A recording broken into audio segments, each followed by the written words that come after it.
Father, we thank you for the assembled group we have here today. Please guide us for all that we say and do on behalf of Walton County.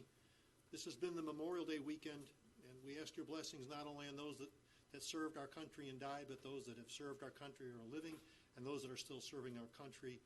In your name we pray. Amen. Amen. I pledge allegiance to the flag of the United States of America and to the republic for which it stands, one nation, under God, indivisible, with liberty and justice for all.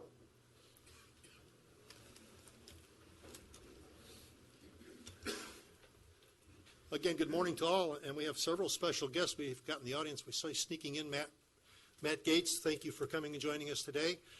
Casey Cutchins, City Councilwoman from Freeport, and Gary Madison, who is the City Clerk of Freeport. Thank you all for joining us, and we're glad you're here.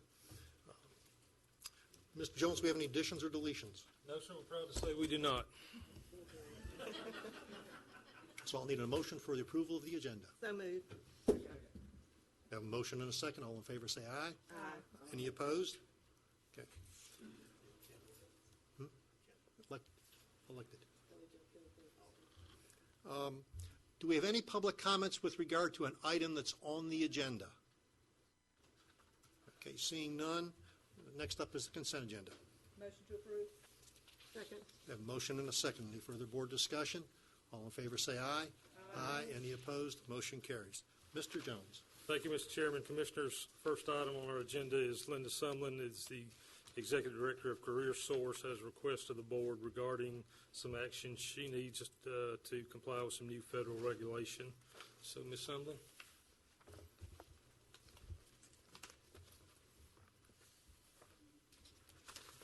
Thank you, Mr. Jones. Thank you, Chairman, and thank you, members of the Commission.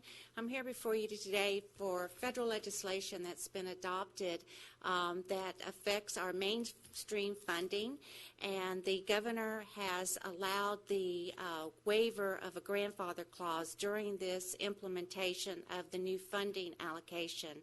I'm here to ask you for your consideration and approval for the Career Source Okaloosa Walton to remain intact as we are until the period 2017 for the geographic area and also our composition of board members. I believe that information was provided to you and should be in your packet. And we will keep you updated with the federal legislation as we move forward and receive additional guidance. But our board of directors have voted and would like to ask the county commissioners' consideration for this approval. I'll be glad to answer any questions. Commissioners, any questions? Motion to approve. Second. I have a motion and a second. Any further board discussion? Any public comments? Seeing none, all in favor say aye. Aye. Any opposed? Motion carries. Thank you very much. And if I could add, I'll be back in a couple of weeks for your review and consideration of our annual budget, which begins July 1. Thank you. Thank you, Linda. Mr. Chairman, next item, we have a presentation from Mary Beth Washnack from West Florida Regional Planning Council regarding the FDOT 5-year work program for the rural work program. These are areas that are not covered by the TPO. I'm not requesting any action today, just an update. Thank you, Mr. Chairman, Walton County Commission. I am here from the West Florida Regional Planning Council. We have a contract with the Florida Department of Transportation to go to the counties that have rural areas and explain what projects are in the work program. There are 6 projects in this next 5-year work program. I will quickly go through those for you. There is a state line gateway landscaping at US 331. This is construction in fiscal year 16. There is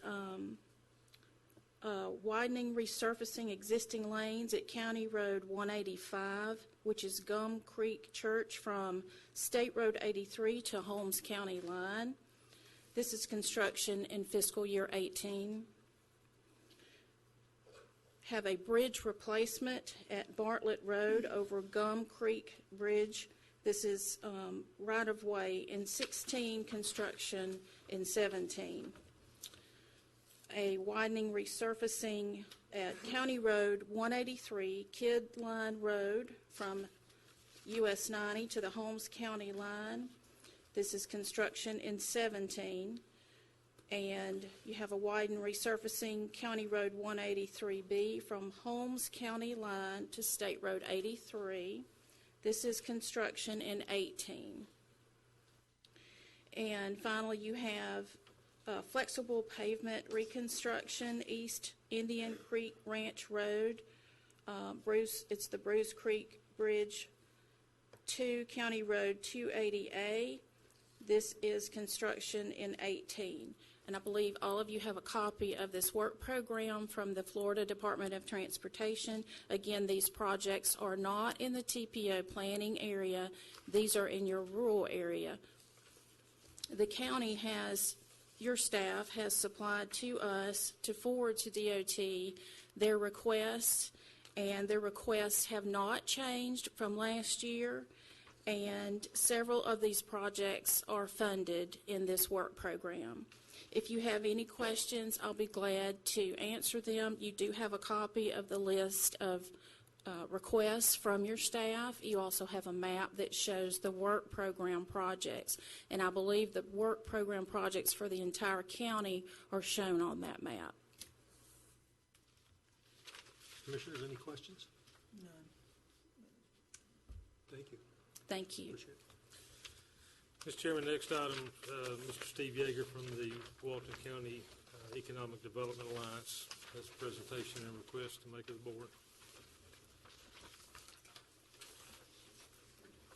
Mr. Chairman, County Commissioners, good morning. For the record, my name is Steve Yeager. I function as staff for the Walton County Economic Development Alliance. I'd like to introduce two gentlemen who have been kind enough to join me here today, both of whom are familiar to most of you. First of all, Mr. Ed Gardner, the Florida Economic Development Manager for Power South, the company that supplies electric power to Choco and other cooperatives. Ed is the current director for Enterprise Florida's Stakeholder Committee and is also a former member of our governing board at the Economic Development Alliance. Also with us, Mr. Larry Sassano, who's president of Florida's Great Northwest, which is the umbrella marketing organization for 16 counties in Northwest Florida. Larry was formerly my counterpart for economic development in Okaloosa County. Both of these men have been working along with me since last July in our efforts to bring what we call Project Target and its 330 family wage jobs to Walton County. Their presence here today underscores the importance of the potential actions we bring before you this morning. I have spoken to all of you, County Commissioners, about Project Target. As is typical, the company's identity is currently protected in a non-disclosure agreement. This foreign-based firm is seeking to establish its first manufacturing facility in the USA. They use metal injection molding technology to make precision components for use in products that range from aircraft to munitions. As you would expect, Walton County is not alone in courting this project. Fortunately for us, the choices have been shortlisted to include Walton County, along with two different locations in Texas. And Texas is a state that has been extraordinarily successful in bringing economic development investment to their state. They use a strategy that emphasizes furnishing cash and lots of it up front. So that is the kind of a field we're competing against for this project. The state of Florida has made an offer to Project Target, a multifaceted offer. Enterprise Florida has offered a cash grant, not as big as that in Texas on both the state and local level, but a cash grant nonetheless. It has also offered $660,000 to cover the cost of workforce training, which would be likely undertaken at our own Emerald Coast Technical College, as well as at Northwest Florida State College and at the job site itself. The state of Florida has also offered sales tax exemptions on all machinery and equipment, as well as on the purchase of electrical power, of which Project Target would be a big, big user. Our local community has also offered incentives already. The Economic Development Alliance is prepared to gift the land, 8 acres of it, in Phase 2 of the Freeport Industrial Park, land which has already been made shovel-ready in the last 4 years. You all at the county have indicated a willingness to consider ad valorem tax abatements for this project if it comes here. The city of Freeport has approved waiver of impact fees, as well as engineering, administrative, and TAP fees. And a private developer has committed to finance the construction of the project. One final element of the state's offer is the reason that we're standing before you this morning. Enterprise Florida has additionally offered a refund of corporate income tax to Project Target. Because of intense competition from Texas, Florida has hiked its tax refund offer from $3,000 per new job to $5,000 per new job created, based on a promise from Project Target that they will create 330 new jobs within 5 years. And that's a promise they have to make good on in order to qualify for this. This corporate income tax refund would net out to $1,650,000 payable to Project Target over a 9-year period beginning in 2017. However, there is a catch. The Florida statutes dictate that 20% of that tax refund has to come from a local match. Doing the math, 20% of $1,650,000 is $330,000. That is the amount which local government here, potentially a combination of Walton County and the city of Freeport, would need to appropriate toward the corporate income tax refund in this program. Now, I will tell you that Walton County is not legally obligated to furnish the match. Because Freeport is designated as a rural area of opportunity, both the county and the city can legally opt out of furnishing this match. However, that would mean that the state's corporate income tax refund offered to Project Target would decrease from $1,650,000 to $1,320,000. More to the point, it could send a negative message about how much Walton County really wants to win this project, and it could give the 2 Texas locations a boost, a leg up, at our expense. This Thursday, I will be appearing before the Freeport City Council to make the same request of them. Obviously, whatever I ask of them will be dictated by whatever action you take here this morning on the county's behalf. The required local match totals $330,000 if we agree to a local match. Florida statutes do not allow for a lesser local match, so it has to be $330,000 or nothing between the county and the city of Freeport or any other entity. My own suggestion, which is fully up to you as commissioners, is that the county contribute 15% of the match, which is $247,500, and ask 5%, which is $82,500 from the city of Freeport. But that is up to you. There are 2 actions associated with this agenda item.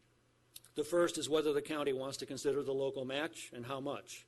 The second action item relates to the wages to be paid by Project Target.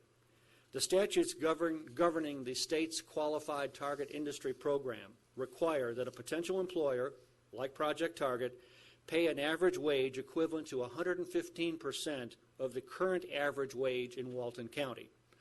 However, in negotiations between the state and Project Target, the state agreed to allow Project Target to commit to an average wage amounting to 100%, not 115%, but 100% of the current average wage in Walton County. That average wage is $30,298 per year per employee.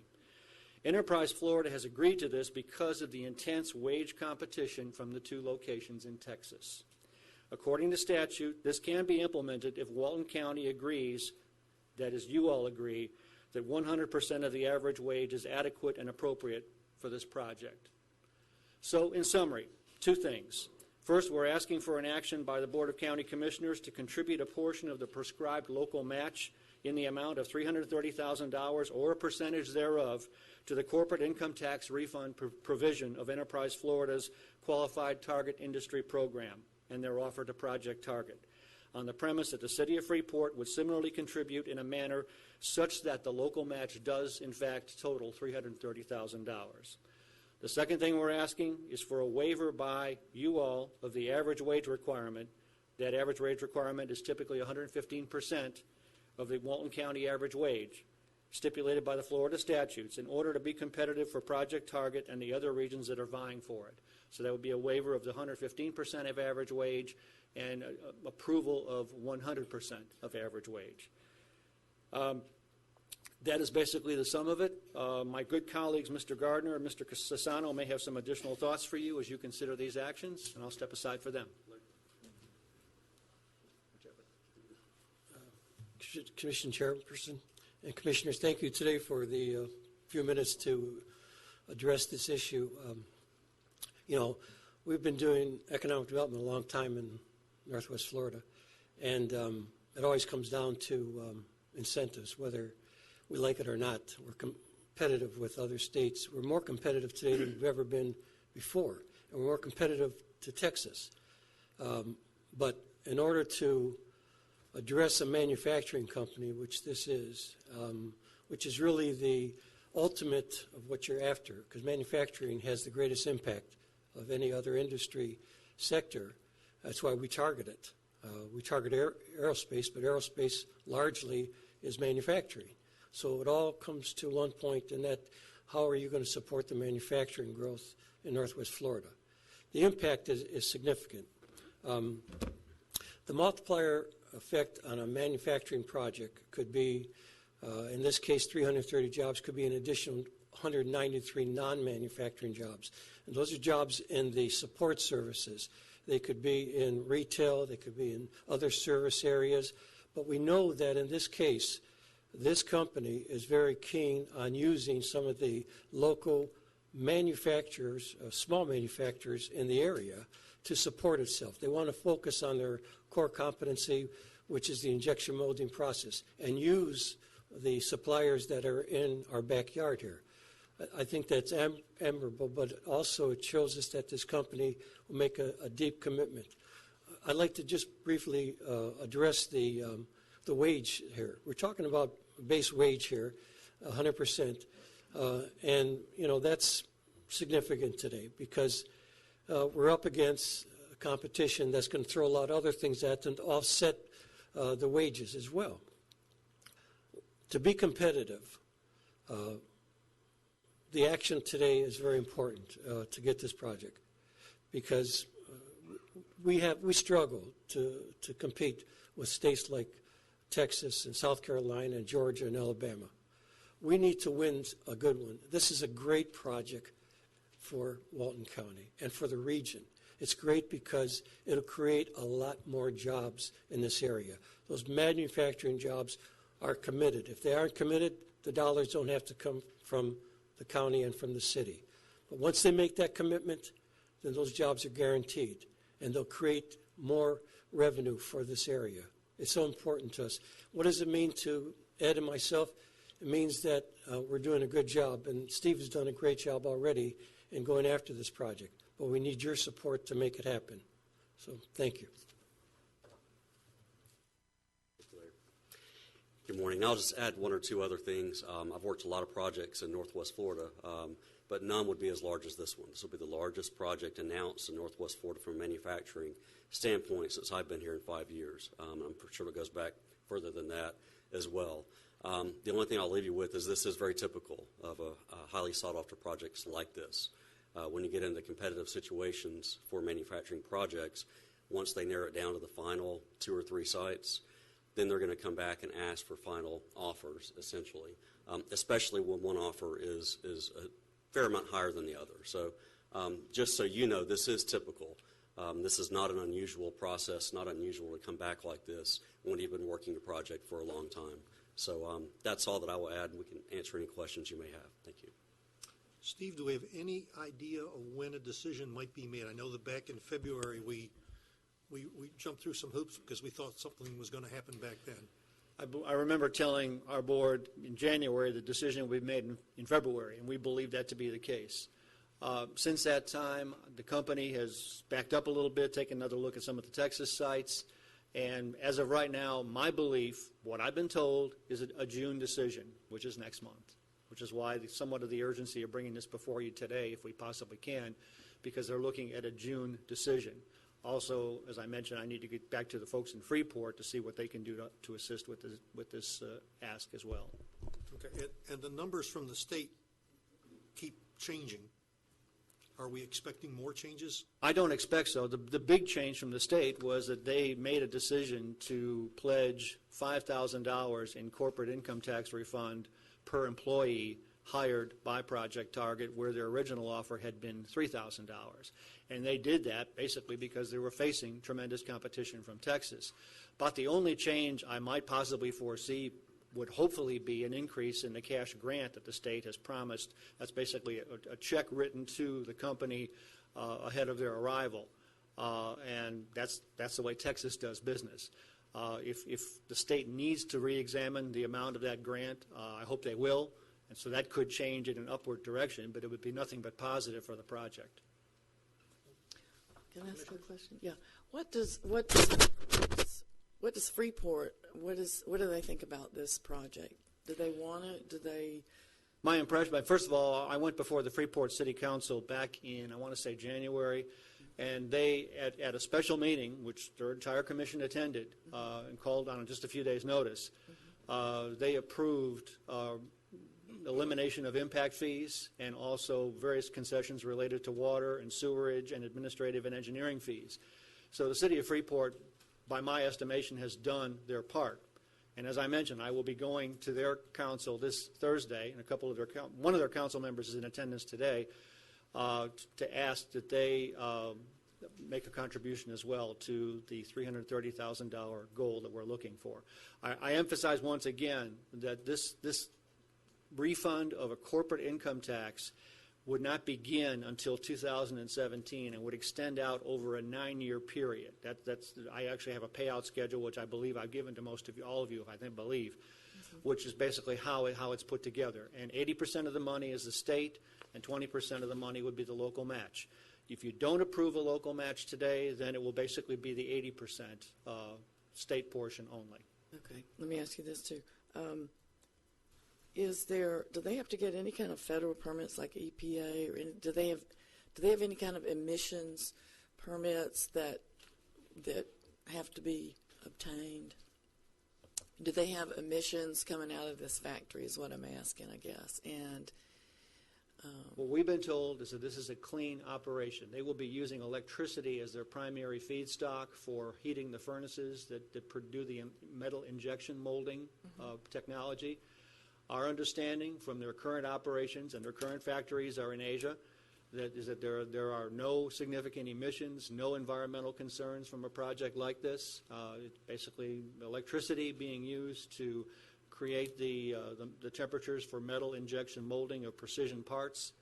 And we do not have any reason to believe that there would be any adverse environmental consequences from this project. And certainly a piece of real estate like Freeport Industrial Park would not be the kind of place where you'd want to have any kind of compromise on environment. okay, will there be any additional cost to the county in infrastructure or Freeport, like road widening, extension of water lines, anything like that? Fortunately, Phase 2 of Freeport Industrial Park has already been thoroughly built in from a standpoint of sewerage, paved streets, cul-de-sac at the end of the roadway, tree removal. The lots have basically been cleared for the most part. Retention ponds are already in. So we have pretty much a shovel-ready property here. Now, in terms of the traffic signal, but Highway 331, the business Highway 331. Yes, Business what about 31, that? you're absolutely correct. And right now, there is no light there. I don't expect there to be a highly significant truck traffic in and out like we've seen at Mossy Head. However, I would expect if they're employing 330 people, that will create several hundred vehicles arriving and departing daily for their staff. This would be a 3-shift operation, we are told, so it would be operating 24/7. They have not asked for a traffic signal. Okay. If a determination is made down the line that a traffic signal may be appropriate or required for this project, that's a possibility. Whose road is that? Is that? Is that a county road? Right. So 331 Business is a county road. Okay. And what's the pavement width and what's the condition? Does anybody know? You do know? Most of that right-of-way down there looks to be at least 60 feet. In some cases, I believe 100 feet. The roadway has been resurfaced from 20 up north of the middle school this year. We're hoping to continue that in the northward bound to take it up above the entrance or right close to the entrance leading into the park. And it's basically a 3-year phase to get it completely resurfaced. It's a little rough in spots, but not that bad right now. There's a left turn lane also coming from the north, and there's a right turn lane coming from the south. Right. I know you said this would be local jobs. They would train local people to do these jobs. Is that what you said? Yes.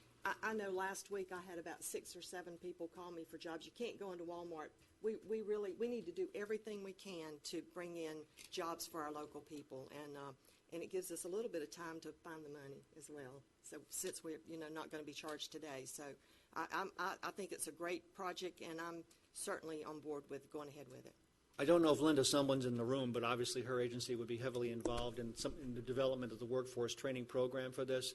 I can tell you that we have a lot of available people and available known resumes of sheet metal workers and welders and the like. But let's face it, this is a whole new technology for this area. Everybody that they hire will have to be trained, and that's why the state has granted over $600,000 for workforce training. And I believe that our local technical school, the Emerald Coast Technical College, along with Northwest Florida State and other players, and certainly the Northwest Florida Manufacturers Association, will be involved in developing a training program that will meet these needs. And they would have to do that anywhere they go. And I'm assuming that in addition to this, they will be asking for ad valorem tax abatement as well? I would expect they would be. We included that in the offer as a possibility, depending upon what they make good on. I mean, very frankly, you all have furnished ad valorem tax abatements to smaller projects in this, so I would suspect you all would be favorably inclined toward an ad valorem tax exemption on this project, but that's up to you. Do you know how much it would be? I'm sorry? Do we know how much it would be? Do we have any idea? Yes, I have not done the calculations. Yes, I have the calculations, yeah. It'd be $36,000 in cash a year plus $70,800 in ad valorem tax abatement per year. So it would be $108,000 a year. And the question is, what account would that come out of? Would that come out of general funds, or would that come out of Mossy Head proceeds from the Mossy Head Industrial Park? It's a reduction in your total revenue stream. It doesn't come out of an account. Yeah, but The revenue account is. I understand it's not there anymore. I understand that it's not there, but now it's missing. We would have had it. Yeah, you're right. Accounting wise, yes, but it would have been $108,000 more in that account. So you can flinch it any way you want, but it's money that's not going to be there. That's what I'm saying. And this board previously voted to give that consideration at the appropriate time. We did that back in February. Right, and I agree with that. But I'm just saying that is it coming out of the general fund account, or would it come out of Mossy Head proceeds? No, property taxes are spread over the general fund, the public works fund. We also have mosquito control funds that come out of ad valorem taxes. Well, and I know that, but The tax this is is being paid on the land right now. I mean, I know like in Mossy Head, there was no taxes paid because we own the land. Does the EDA pay taxes on the property now? EDA, yes, does pay property taxes on property, and although I will tell you, we have applied for a property tax exemption based on our status as a public entity, but the decision has not been forthcoming. We are paid up on our property taxes at Freeport Industrial Park through 2014. On that particular parcel, do you know what the average annual ad valorem tax is? I have not done the math for that particular parcel, Chairman. All of the parcels together, it's less than 15,000 is my recollection. Yes. So if you gave everybody down there one, you're foregoing 15,000 a year, not 100,000 a year. So it's not like you've got something that is no longer there. It's that you're only collecting, and I'm going to guess it's maybe even 5,000 a parcel based upon what you've got there. That's what you would be foregoing, is the 5,000 a year, not 100,000. But you're taking and valuing the infrastructure costs to give it a property value, saying, okay, we've never had it, we're not going to get it, but what you're actually giving up is about $5,000 a year. Understand. well, and what they're saying is they're going to hire 330 employees in 5 years. So that's 2 employees per week that they're going to have to hire, or 6 per month, and pay them $14, which is not that much money in manufacturing, especially when you've got technology and such like that. So I'm disappointed in the low wage. I think number one, it's going to impact Freeport more than physically impact Freeport more than it's going to impact anybody. And if they don't mind that, but I think that ad valorem, if that money comes out and is, I think it should be put back in the ad valorem from some other account. Probably Mossy had. If I can address one aspect of what you just said regarding the wage level. The agreement, if you all agree to 100% of the average Walton County wage as opposed to 115% as required by statute, that is purely done to win the project. It does not mean that they're going to be paying necessarily that level of wage. They may be paying more. The point is we're trying to compete with Texas, and Texas has made wage representations with which the 115% of Walton County average wage is not competitive. So it's all a question of posturing, positioning, and perception. And in trying to win this project, the state made a decision to lower their requirement of the 100 down to 100% of the Walton County average annual wage as a marketing concession, subject to your approval today. Commissioners? In order to get public comment, I'm going to need some kind of motion in a second, then we can open it up for public comment. I move that we proceed with this project, that the county donate the 15% and Freeport the 5%. Okay. I don't know that we can obligate another entity to that motion. Well, As they recommended. I think that you could commit to 15%, and then it's up to them to decide on it. Okay, yes. So I'll your amend commitment that to 15%, and Freeport can decide on First their motion amount. is the 15%, because we're going to have to do two motions on this Yes. supplement. But the first one is to accept that the county would do up to 15%. I'll second for discussion. Okay. Any further discussion by the commission before I open up to the public?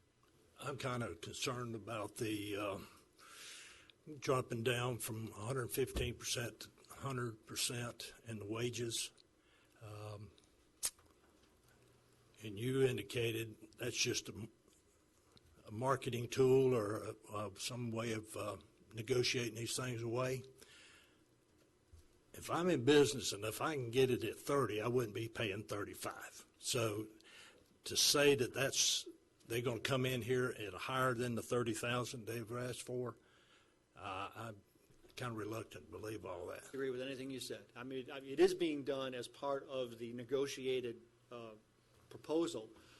I can't guarantee that this employer would come in and pay more. I would like to think maybe they would, but all I can tell you is that the state of Florida, Enterprise Florida, reached that agreement with them on a handshake, subject to the approval, because you all have to approve it, because there's a specification in the target industry program that they have to pay 115% of the average annual wage. So I also am in agreement with Commissioner Jones in that one thing I've always tried to advocate is jobs for this community or this county and decent paying wages. And this here, I think, may happen. You know, I've been involved with those discussions like you have, Steve, with them. I hope they're willing to see what we are doing here. Now, if they jump off out there in Texas, well, Texas is a big state. It's got a lot more to offer than we do here in Walton County. Sir, you got something you want to say? Commissioners, let me address, this company's been in business 17 years. They employ at their headquarters 600 engineers, scientists, and technicians, and manufacturing associates. So you could expect the same percentage of those 330 here because it's the same operation. So it's a very technical operation. This company also is certified ISO 9001, which is a quality certification, which is very difficult to get. They also have ISO TS 16949, which is certification for the automotive supplier industry. This is a very technical company. So they don't just hire base wage employees. They have to hire a level of technicians and professional employees as well. And you'll see that in this operation. Is this a foreign company? It's a foreign company? Well, if I can, actually, it will operate as an American company. It's going to be, from what I believe I understand, 97% U.S. owned. So it will operate as an American. I believe the principal is actually an American citizen. They just have their first manufacturing overseas. Do you know who that principal is? I've not met them, but I believe you guys have. We both have. Yeah. But we do have a non-disclosure, Commissioner. Right. Is it a local person? No. It is there's a U.S., the CEO of the company, which includes our operations in Asia, he happens to be a U.S. citizen. He has been here. He was down in Florida 2 weeks ago for negotiations with Enterprise Florida. All right, I understand also that 300 and how many employees that they propose? 330. And I know Commissioner Meadows, you're concerned about that lost tax revenue. But that 330 employees is going to probably be buying houses, renting, buying gas, food, and not the sales tax and maybe even ad valorem taxes for homes is going to be there. And I'm sure 330 is going to make up far more than that $240,000. Well, let's hope so. But I don't know many people that can buy a home on $30,000 a year. There may be a top echelon. Yeah. There may be a top echelon, but the others, it's pretty rough to. Well, I know they. But anyway, I hope so. I hope so. One thing I can tell you is that based on information that's out there about this project, I've actually been approached by investors in apartment complexes wanting to know whether or not we're going to get this so that they can make plans to move forward with construction of apartment housing and rental housing in the Freeport area. So, I mean, that would be another beneficiary. Those that perhaps may not be able to afford homes or buying homes would be subject to the rental market. Any public comment? Seeing none, we have a motion and a second on the floor. All in favor say aye. Aye. Any opposed? Motion carries. The second item that you're going to have is the waiver to come from 115% to approve allowing it at 100%. I'll need a motion and a second before we can take public comment on that. So moved. Okay, a motion and a second. Commissioners, any discussion? Any public comment? Seeing none, all in favor say aye. Aye. Any opposed? Motion carries. No. 1 no, 4-1, no being Commissioner Commander. Thank you, Steve. Thank you very much. Gentlemen, Ed? Larry, Remind thank them you. how beautiful our area is, because it does not compare to Texas. They already know because they have other businesses here. That's why we're hoping that their hearts will be. We'll be praying that it come in. Mr. Jones? Thank you, Mr. Chairman, Commissioners. Next item is regarding your requesting your approval of contract for the Color 9 group for our federal lobbying services.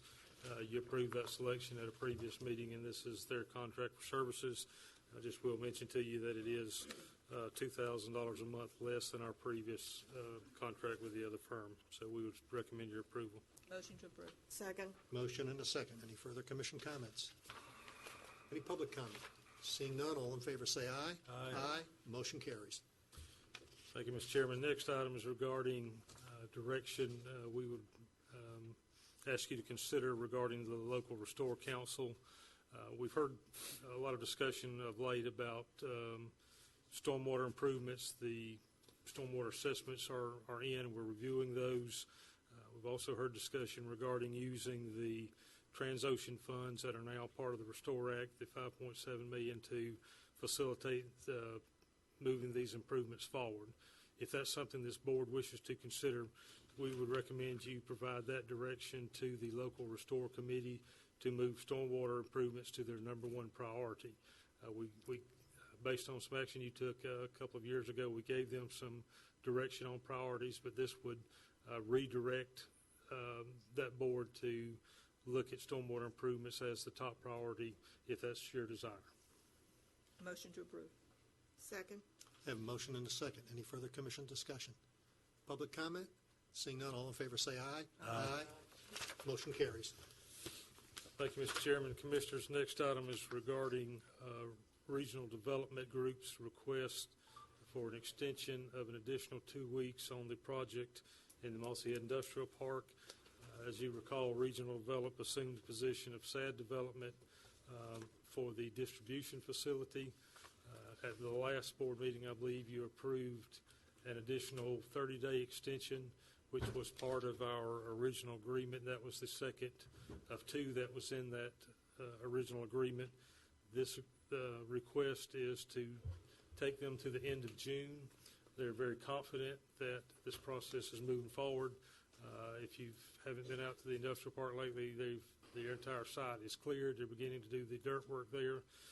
So it would seem reasonable that they're absolutely committed to make this project happen. They just didn't want to get to the 11th hour and have to request something an additional 2 weeks, so they were a little proactive in asking you to approve that, and we would certainly recommend it. Motion to approve. Second. Have a motion and a second. Any further board comment? Any public comment? Seeing none, all in favor say aye. Aye. Any opposed? Motion carries. Thank you, Commissioners. Next item is a request for you to approve to accept an easement from the Board of Trustees of the Internal Improvement Trust Fund of the State of Florida for an approximately 0.25 acre linear segment of Topsail State Park. And this is to begin the process of connecting the missing link in the bike path at the western end of 38 and intersection of 98. So you allowed us to move forward with this, I believe, about a year ago, and this is a result of those efforts to get that portion of the easement. So we would recommend your approval. It does require some funding, but those funds will not be expended until we move through a grant process to receive funding for the construction and the acquisition of the right-of-way to use. Yeah, this is what we call the missing link. It will link up 38 and 98, and I think we were working on this when I was commissioner in 2006. And it continued with me. I make a motion we approve. We have a motion and a second. Any further board discussion? Any public comment? Seeing none, all in favor say aye. Aye. Any opposed? Motion carries. Thank you, Commissioners. Next item is regarding a change order for GLC Contracting. This is change order number 3 for the construction of the mosquito control facility.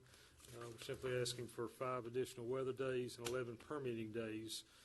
Part of that is due to an error.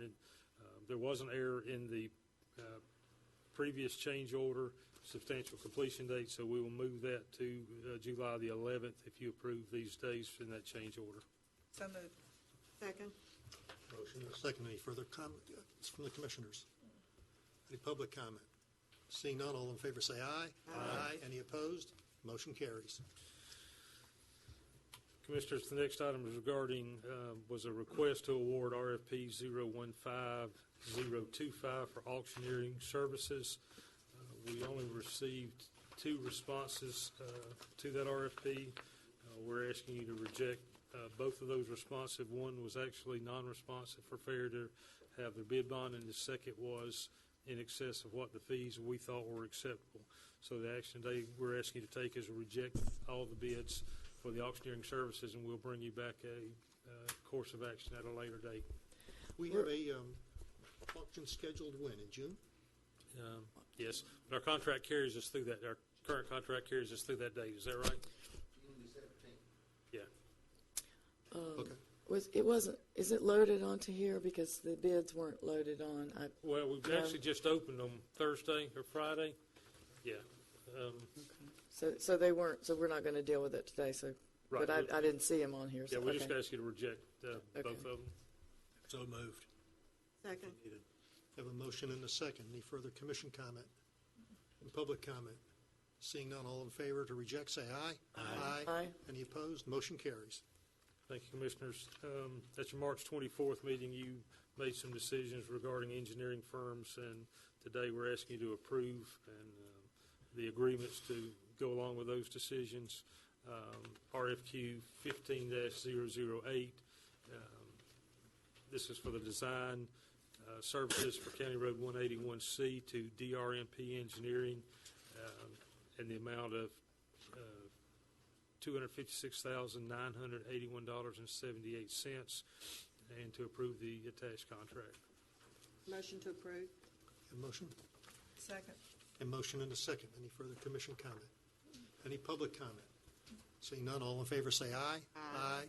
Any opposed? Motion carries.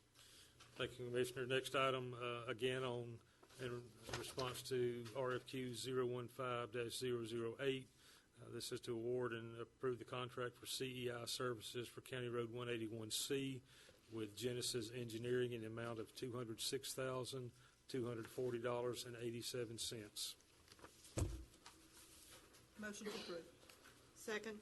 A motion and a second. Any further discussion? Any public comment? Seeing none, all in favor say aye. Aye. Any opposed? Motion carries. Next item, in the same vein, is RFQ 015-009. It's for design services for Walton Bridge Road, and approve the contract with Genesis Engineering in the amount of $301,297.34. Motion to approve. Second. Have a motion and a second. Any further commission comment? Any public comment? Seeing none, all in favor say aye. Aye. Any opposed? Motion carries. Ask Melissa Thompson to come address the next issue.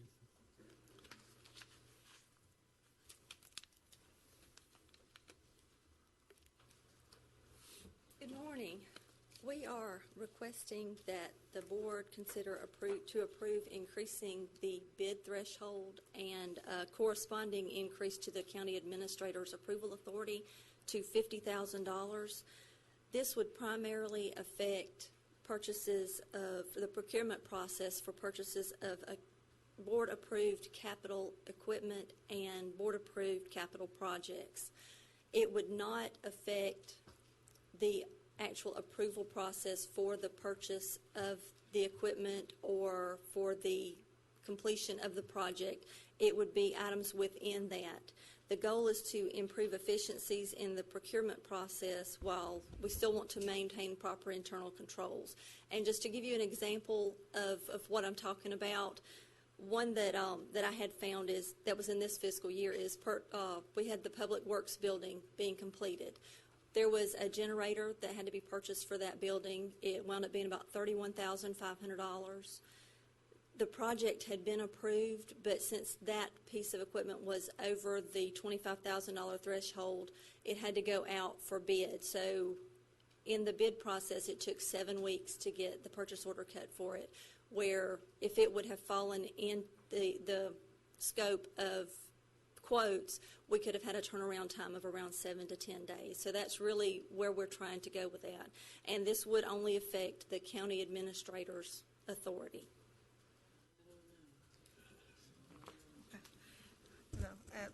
And I understand what you're saying, and I certainly trust, Mr. Jones with anything. My concern is the person that might possibly follow him. Going somewhere? Well, eventually he's got to retire. He's not getting any younger. So that is my concern, is that, Change it back if we got somebody. we could change it back if we got somebody we didn't like. Okay, And this would, I'm glad to know y'all like me. That's true, It This may would become- not affect- About a dozen years ago, everything over $3,000 was being brought to the board, and the meetings were quite lengthy. And at that point in time, there was a comparison done with other counties, and at $25,000, we were still a very conservative thing. Other counties were up at the $50,000, some are even higher than that now. I think that from an efficiency standpoint, and again, as like with the generator, when we've got these projects going through, and we've got a budget of $100 million, if we find that this isn't working, we can always rescind it. But I would hope we would consider a positive entertainment of this to move things and move quickly. And again, if it's not working, and if he does move on, he keeps talking about going to Santa Rosa County. So you keep talking about that. I do want to stress this does not change the approval for the actual projects. When I looked back, I just ran through the check registers to see what items would be affected, and it would be projects that were had gone before the board. It would not, I really did not see cases where the county administrator would just be signing off on invoices there. When you deal with these larger dollar amounts between the $25,000 and the $50,000, they were either part of an approved project. Most of the checks that were cut for items within that range were for professional services, which had contracts that had already come before the board. So these are items that the board would have seen normally anyway. And you would give us, when this happens, you would give us an accounting perhaps at the next meeting or by email or something of that nature. We can do that as it would not fall under the the purchasing policy. The current policy is $25,000, and it would just change that to the 50. You would see it on the EAL. It would still be on there. And if it's a capital purchase, any capital equipment, the board would have approved the actual capital, the purchase of it. It would just change the method of procurement. Motion to approve. Second. I have a motion and a second. Any further discussion? Any public comment? Seeing none, all in favor say aye. Aye. Any opposed? Motion carries. The next item, and Melissa, is a budget issue, so hang tight in case you have any questions. Request to approve a resolution to amend the general fund budget in the amount of $120,000 for unanticipated revenue from the planning fees. Those are just additional funds that were not budgeted that have been collected or we anticipate to be collected to the end of the fiscal year. So just be a one-time budget amendment to move those funds into the budget. Motion to approve. Second. A motion and a second. Any further commission discussion? Any public comment? Seeing none, all in favor say aye. Aye. Motion carries.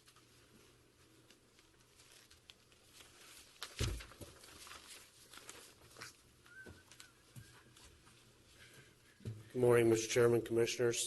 Just three quick updates. The Topsail parking was this weekend, was our initial. We had 164 cars, 24 bikes, and about 523 people at a cost a little around $1,000. So we're 4 days into the 100 days of summer, and we're at about 4% spending. So we're tracking there. Had a couple of turtle nests identified this weekend.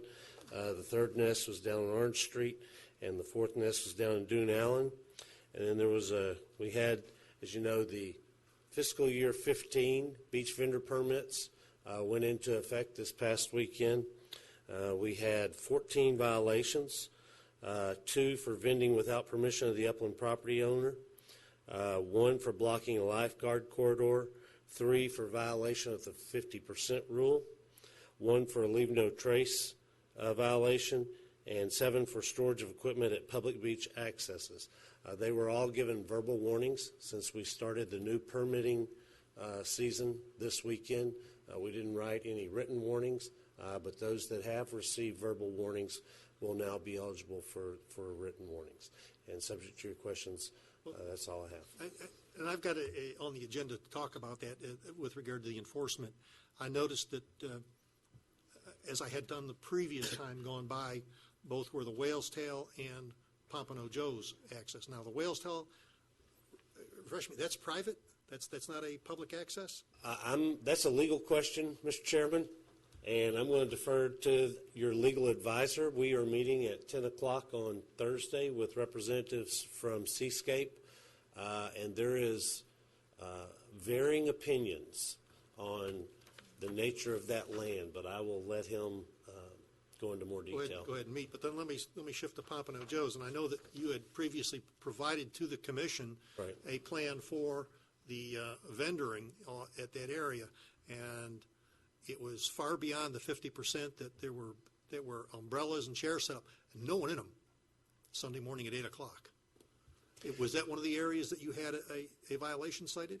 I don't have the areas broken out. It probably was. I know that I directed Brian last week to get with the vendor there. That Miramar Beach is a special area because in the deed to the county, that was not public land. When it was transferred to the county, exclusive vending rights were left with the descendants of the person who conveyed that land to the county. And so I told Brian to get with them because the 50% rule still applies to them. They're just the only people that can go there. And so can vend there. And so I will get you an answer before the sun goes down today on whether or not Brian got with them and what the breakout is, because the rule still applies. Who are they? In the future, the Myers family. In the future, how will this be monitored and enforced? Are we going to have our beach and code enforcement people on duty on Saturdays and Sundays? Yes, they're on duty Saturdays and Sundays. We've changed the code enforcement. If you remember last year, we had it basically going midnight, and they were looking for midnight to 9 or whatever, 8:30, and they were looking for lighting violations. What we found out last year is we don't get a lot of lighting violations then. We get leave no trace violations in, but we find most of the turtle lighting violations before midnight. So what we've done with the addition of the third code enforcement officer is we've got one in the early morning, and they are looking primarily for overnight parking and early morning setup violations before the Turtle Watch folks do. Then we have one during the day, or they're off, and then we have one in the late afternoon, early evening that comes on, I want to say 3:30 to midnight. And so they are looking for lighting violations. Additionally, as I go around this month, I'm confirming with commissioners, we had discussed previously on the leave no trace to get rid of the tagging program, because what the tagging program does is make you have to go back to that exact same section of beach the very next night to see if it's still there. And instead, go back to how we initially had it set up. If it's on the beach at 3 o'clock in the morning, then it comes off the beach and it goes over in storage over at the beach operations site. But before we went back to the old way, because that's not in the ordinance, that's just how we've applied the ordinance, and we've applied it 2 different ways since you passed the ordinance. We're just confirming that it's okay to go back to the original enforcement, because we're just getting a lot, as y'all remember the pictures last year, a lot of stuff left on the beach, and most of it, particularly on Fridays, people just leave it there because they know they're leaving Saturday, and it's just a cost of doing business to them. It's broken, it's trashed, and they don't care. And so we need to get the beaches cleaned up with the leave no trace materials. So back to the Pompano thing. So what you're saying is that the Meyer family, before he passed away, donated that piece to the county? Yes, ma'am. Okay. And we have the deed to it? I believe we do. I honestly do not know, Commissioner. Okay. But in that agreement, the stipulation was that his company would be the only vendors on it? Yes, ma'am. Okay. Just wanted to understand that. Okay. Okay, thanks. Yes, ma'am. Thank you. Yes, sir. Did we do this?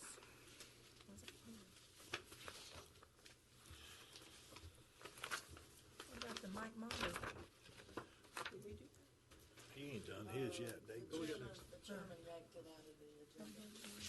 Yeah. I've got problems with that. And I put it on under my Okay. We'll discuss it next time, too. Oh, okay. That'll be on the agenda on June the 9th. Okay. That was something that we requested, I think, when somebody donates a piece of land to the county. Commissioner, Their we'll discuss widow it. and their son Commissioner Meadows. should be able to Meadows. request a dedication to that. So We're going to go into recess if you please. so Chairman, Recess pull for that 5 off the minutes. board.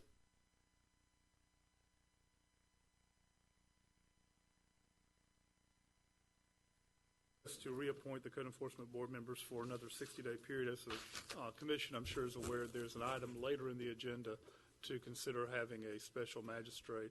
If you vote to do that, then we need to reappoint these folks for a period of 60 days, the board for a period of 60 days to allow the RFQs to go out and be responded to and that process finish. And obviously, if you don't do that, the time for them to that they've been temporarily appointed runs out here in the next couple of weeks. We need to go ahead and reappoint them for 60 days. And if you don't vote to have the magistrate, we'll come back and do them for the regular terms at the next meeting. Can we appoint new ones at that time, too, if we wanted to? Yes, ma'am. Motion to approve. Second. Have a motion and a second. Any further comment from the board? Any public comment? Seeing none, all in favor say aye. Aye. Any opposed? Motion carries. Commissioner Smith, Noy Sidney has the next item. Sorry. Commissioners, as you may recall, the next item, the update on Section 22-57 of the Walton County Code of Ordinances, this kind of came about when the board was considering the Grayton Beach Neighborhood Plan. At that time, the proponents of the neighborhood plan requested that the board allow 50 additional permits for residents or property owners within the Grayton Beach Neighborhood Plan. And we've kind of come back and forth before the board. and I've now had a chance to meet with all of you, and at this point, really, I just want to give everybody an update and ask for direction on what the board would like to do. Just to give you an idea of, I guess, where we're at with the numbers, what I did was I took the 2010 grandfather permit numbers, which was approximately about 500 people, and compared that to the previous year, which was 2009. That list had over 1,000 people. So when we compared that, you obviously knocked down to about 500. Then I went through and checked on the property appraiser's website to see how many property owners no longer own property. That got us down to approximately 305 people who could qualify if we were to open up the status for the previous year to grandfathering. So obviously that's a lot of people, much more than what the board had originally anticipated, which was 50. And what I also did, at one of the commissioner's suggestion, was go through and see how many people on that 2009 list who are still property owners live within the Grayton Beach Neighborhood Plan. That number is approximately 15 people. And again, these are approximations. I'm not 100% confident on the exact numbers, but I'm very close. So there are 15 people on the 2009 list who missed the grandfathered status that live within the Grayton Beach Neighborhood Plan. So at this point, that's the numbers we have. The options for the board, if you want to consider changing the ordinance, there's the possibility of just adding a certain number, perhaps 50, which was originally proposed by the proponents of the neighborhood plan, add additional 50 spots for property owners within the Grayton Beach Neighborhood Plan, or possibly adding the approximately 15 people on the 2009 list who own property within the Grayton Beach Neighborhood Plan, add them to the grandfathered status. Or we could pick a number, 50, which is what was floated originally, pick a number and do a first come, first serve. If you were on the list in 2009, you missed your grandfather status, have a short window of time for the first 50 people to get on the list. And if we were to do that, what I would suggest is that we either have one location where the people have to come to, not South Walton and North Walton. I think that it would just probably be easier for those purposes. And then, of course, we could add additional 50 permits to the general lottery that we have. That's another option. Or we could do nothing. So, and there's not, I'll be honest with you, there's not really a lot of consensus about what we want to do, so I just need clear direction on what you guys would like, if anything. Would the 50 be anybody that missed it all over the county? Would that? Yes, ma'am, that would be one option if you guys would like to do that. We could open it up, 50 people, if you were on the 2009 list and you missed it, first come, first serve. I'd say limit it to a week, perhaps, a 7-day period that they have to come into a certain spot and get on the list, and then no more after that. Because obviously, if we were to open it up to all of 2009, that's over 300 people, so that's quite a lot of permits that could be added. I think 300 would be way too many. And an idea I've had, I mean, it kind of goes along with this, is we have really heavy traffic from Memorial Day to Labor Day. And some people want permits just to fish off-season. So if we, you know, in the future, I just kind of want to throw this out and let everybody be thinking of it. If we could offer, you know, if they're grandfathered in, fine. If they're get the lottery, fine. But then the ones that apply for the lottery that didn't get it, maybe we could open up something off-season. Fishing. Yeah, fishing, or, you know, just going down there to sit. You know, quite honestly, I'm getting to where I want to go off-season because it is so crowded. So it's just something to think about. Yes, ma'am, and that's another option. That could be an easy change to the ordinance as well. And I am concerned that it be for not just Grayton Beach people. I appreciate the fact that they live there, but that is a county park. It's not just for the people in Grayton Beach. If it wasn't, nobody else would be able to go down there. So if we're going to open it up to 50 people, I think it should be 50 county-wide. Whoever gets there first gets their name on the dotted line. That would be my only way I would support it. And only if, you know, if they miss for, well, I guess for any reason, but I know there were some hardship cases. So 50. You want to go back to 2009 and say anybody that missed it in 2009, that had them? The first 50. Yeah, I'll make that motion.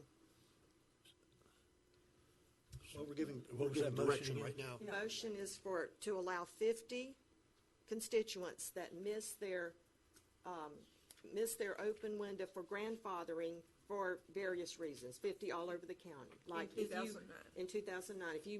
If you were all overseas at war or your wife, I heard many cases of, hardships, then it would be 50, anybody in the county. And I guess reflecting back to when this issue was brought up, how does that address the issue within regard to Grayton Beach alone? It doesn't, it's not specific to Grayton Beach alone, Commissioner, but it would allow an opportunity for those 15 people who are residents and were on the 2009 list to be a part of the 50. And that would be on a first come, first serve, or is that a lottery? Which is? No, it would be first come. First come, first. I assume. And whenever the 50's gone, the 50's gone, right? Yes, ma'am. Yeah, and this would require a very slight ordinance change. I could have that to you guys within a month. But we would have to change the ordinance because right now the ordinance says if you had a permit in 2010, you're on the grandfathered status.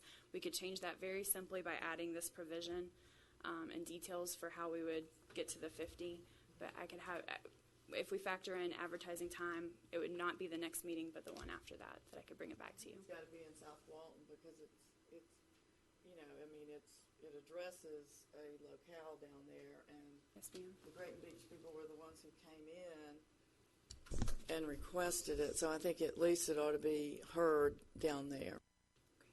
I can try to get it for the next meeting. I think we have 3 weeks, so I might be able to make it with the advertisement. If not, that would be July Yes, ma'am. something. Okay.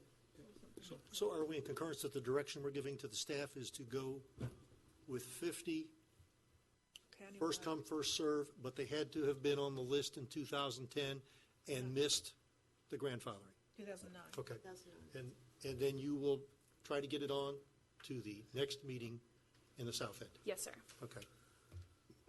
Commissioner, could I suggest that maybe we did it as a lottery within those 300, that first come, first serve can get Well, yeah, kind of I interesting. could see camping out, Yeah, really. and, we would probably, it'd be up to you guys, but if, I think a lottery would be so fair. there's 300 some, if I recall? Yes, So 305. of that 300, we will, those that wish to participate, we will make sure they have that opportunity, then we will Right. award 50 based on a random drawing. And sometime down the road, we could think of, the off-season, something fair so people could drive that. Yes, ma'am. Thank you. And those will be permanent, not annual renewals. So, I mean, this is a one-time lottery for those folks to recapture their grandfathered status. Is that your intention? Yes, that's my Okay. intention. Okay, Mr. Davis? Thank you, Commissioners. The next item is a request to rescind the resolution and the lease offer to the Big Cedar Water Well Users Association LLC to lease the Crawford Well. We got it done, got it sent out, and within a day I got a call from the state emergency management folks saying that FEMA's contacted them. They object, although we do think we have a solution we're working on to do it in just a different legal format other than just a lease or a sale. So I'm asking you to rescind the lease offer and the pass resolution rescinding the previous resolution. So moved. Second. I have a motion and a second. Any commission comments? Any public comment? Mr. Carter? Oh, and just as a side, the county is continuing to operate the well and do the inspections and pay for the well to be. Chester Carter, C-A-R-T-E-R. I'd like to voice an objection to the way this was done with the Crawford well. The lack of attention to detail was evident throughout this evolution. It was known, and I reported to this panel 4 months ago, there was a restriction on that deed. The forms that were used to delineate this to the public at this meeting were all dated forms 2 years old. They didn't even host Commissioner Jones as a commissioner. It was dated an active chair, a relief chair, Commissioner Commander, and Commissioner Enfield were absent from that meeting. And I think in the future, if you consider the words attention to detail you would be better stewards of the taxpayers' money, because the total taxpayer money wasted on this project could have been used for something better. Thank you. Any other public comment? Seeing none, we have a motion and a second on the floor. All in favor say aye. Aye. Any opposed? Motion carries. Thank you, Commissioners. The next item is, this is a old contract between Lord & Son and Walton County for some improvements to the Tourist Development Council building. During the course of the work, it was discovered there was some mold remediation that needed to be done essentially under the building. Lord & Son undertook to do that at the direction, actually this predates Mr. Bagby. It was actually done prior to the time that he became the chair or the director. They went ahead and did the work, I suspect, under some sort of verbal promise. There was some delays, partially associated with that, partially associated with some other things. Again, this is not Jim's particular problem. We've been in discussions with Lord & Son. They've agreed to waive the liquidated damages for the delays. If the county would waive the liquidated damages for the delays, they would waive the cost of their remediation work, again, that was not part of the original contract. It's a difference of $8,000 in altogether. I would recommend approving that proposed settlement and paying the remaining sums due under the contract as delineated in your package. Motion to approve. Second. Motion and a second. Commission comments? Public comments? Seeing none, all in favor say aye. Aye. Any opposed? Motion carries. And Commissioners, I've been asked by a commissioner to schedule a special meeting for the purposes of holding an executive or shade meeting on June 9th, 2015 at the South Walton Courthouse Annex at 3:30 p.m. to discuss the current status of Nipper versus Walton County, case number 13CA 694. So wishes of the board. And I think I did say at 3:30 p.m. Yeah. Motion to approve. Second. Motion and a second. Any commission comments?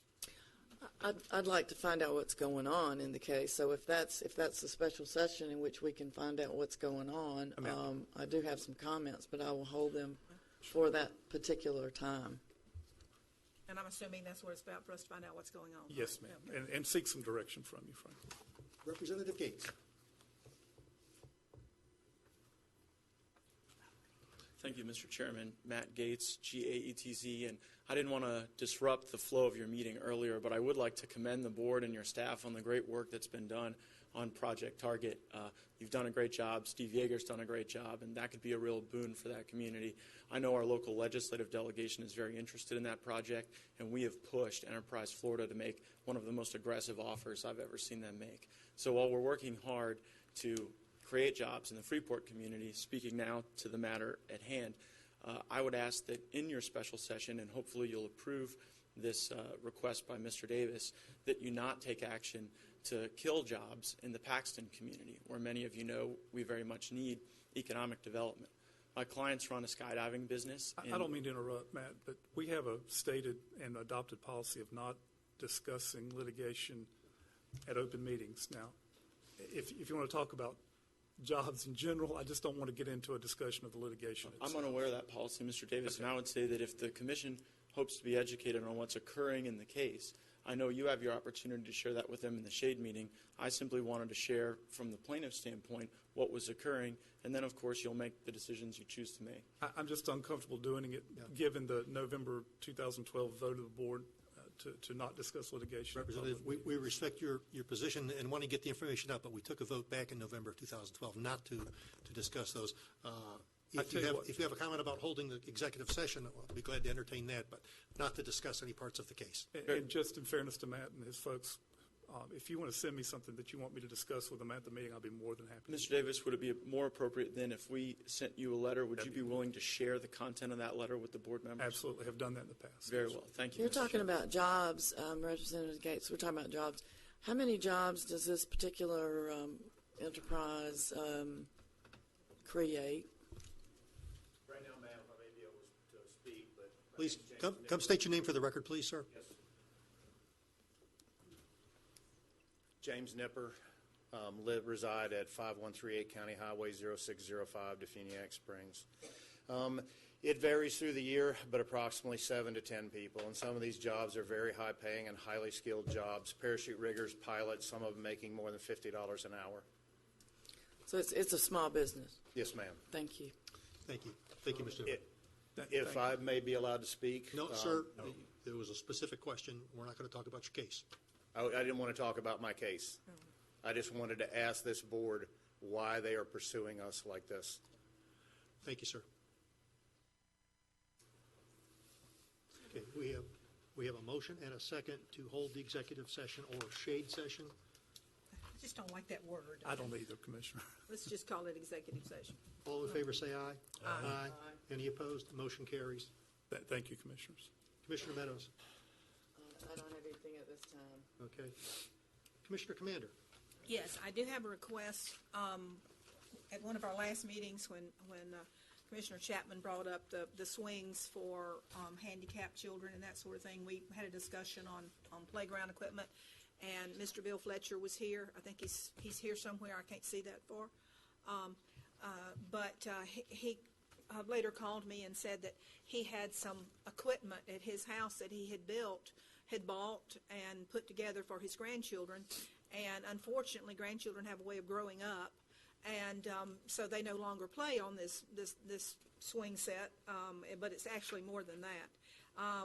I went out to see it along with my assistant Melinda, and I went out together, and I had some Brad and Shane from the recreational department, and it's a really neat piece of equipment. He did a wonderful job of putting it together. It's got a swing. It's got one of those spiral tubes. It's just a really nice playground equipment. I would say probably cost in the neighborhood of between $3,000 and $5,000. It's wood. It would be really nice at the Choctaw Park as an addition, because that's so close to the bay and the salt water that we wouldn't have much rust. So he is willing to donate it to the county if we will accept it. So I will make the motion that we accept the playground equipment. Second. I have a motion and a second. Mr. Chapman. Mr. Fletcher, appreciate the donation. And don't take anything away from what I'm about to say, but I have looked into putting some equipment at certain parks located within my district and found I thought was something that was at least this good or better, and was told by Parks and Rec that it didn't meet the requirements for our insurance for liability issues. And I just want to make sure that this particular piece of equipment will meet those standards that are required. Is there anybody here from Parks, Rec? They gave no indication to me when we were talking. Didn't bring it up at all. And Commissioner, the way to do this would be to accept it conditioned upon it meeting any insurance requirements. I would think that'd be the... Couldn't you get Mr. Sell to go check it out with the Parks Department and see if there's any risk associated? The only thing is just we need to make sure that it's not going to be a hazard to any child that may get on there. And it doesn't look to it. It looks like it's got most of the protection in place in different spots from what I can tell in this photograph.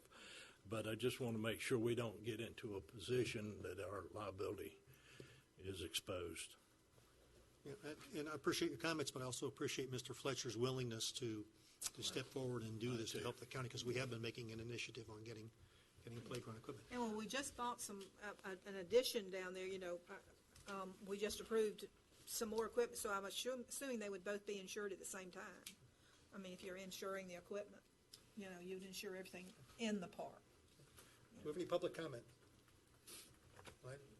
I saw Mr. Fletcher earlier. I don't see him out there now, but thank you, Mr. Fletcher. Wherever you are. Yeah.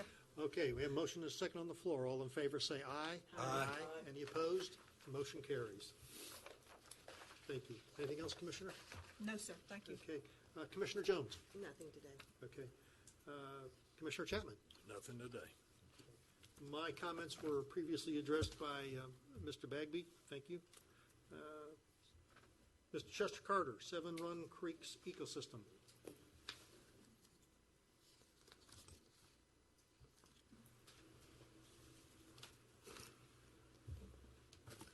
Chester Carter, C-A-R-T-E-R. I'm here today scheduled to speak about Seven Run Creek ecosystem. As I spoke 2 weeks ago about the Bruce Creek environmental, my message is that we need to be aware of the sensitivity of these ecosystems and any type of industrial applications that we consider in close proximity to those ecosystems, especially considering percolation and drainage. I think we need to really do diligence and make sure that we're not allowing activities and installing industrial applications that will harm these for future generations, for our children and our grandchildren. Some of you may use these systems. You may use others in the county. I'm not familiar with the Dune Lakes. Of course, I know where the Gulf of Mexico is, but they're all very unique ecosystems that we have in our care, and I think we need to leave them as we've been given the use and the access to those by our previous generations. So, with that said, I'd like for you to consider, on one occasion, if you haven't already, drive Rock Hill Road between 331 and Highway 81 and observe that it is a natural ridge, a natural geologic formation with the highest elevation in that area, 190 feet above sea level. All drainage, percolation north of there goes to Bruce Creek. All drainage south of there goes to Lafayette Creek and Seven Run Creek. So I think, if you will, please consider that. And the other item I need help with, I ask your help with, I've submitted it to 2 county employees, and I got the impression that it may be a political football and they don't want it. So I want to have 6, 7 copies here. If I can be allowed to leave them with Commissioner District 2, Cecilia Jones, she can pass them down to you. You can review it at your own time. And the only request I have is to get back with me in some written form as to my complaint here that directly relates to the environmental opportunities and future of Seven Run Creek, Lafayette Creek, and Bruce Creek by way of what goes on Rock Hill Road. So if you'll consider that, thank you again for your opportunity. Present it to the clerk. She'll enter it into the record, and they'll get passed down. But please give it to the clerk. The lady down here? Yes, sir. Thank you again for the opportunity to participate in local government. Thank you. Thank you, sir. Mary Jane Gleason.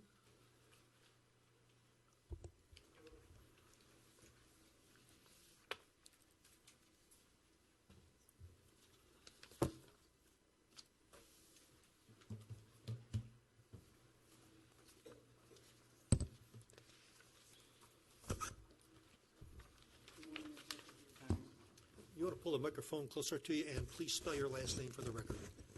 Gleeson.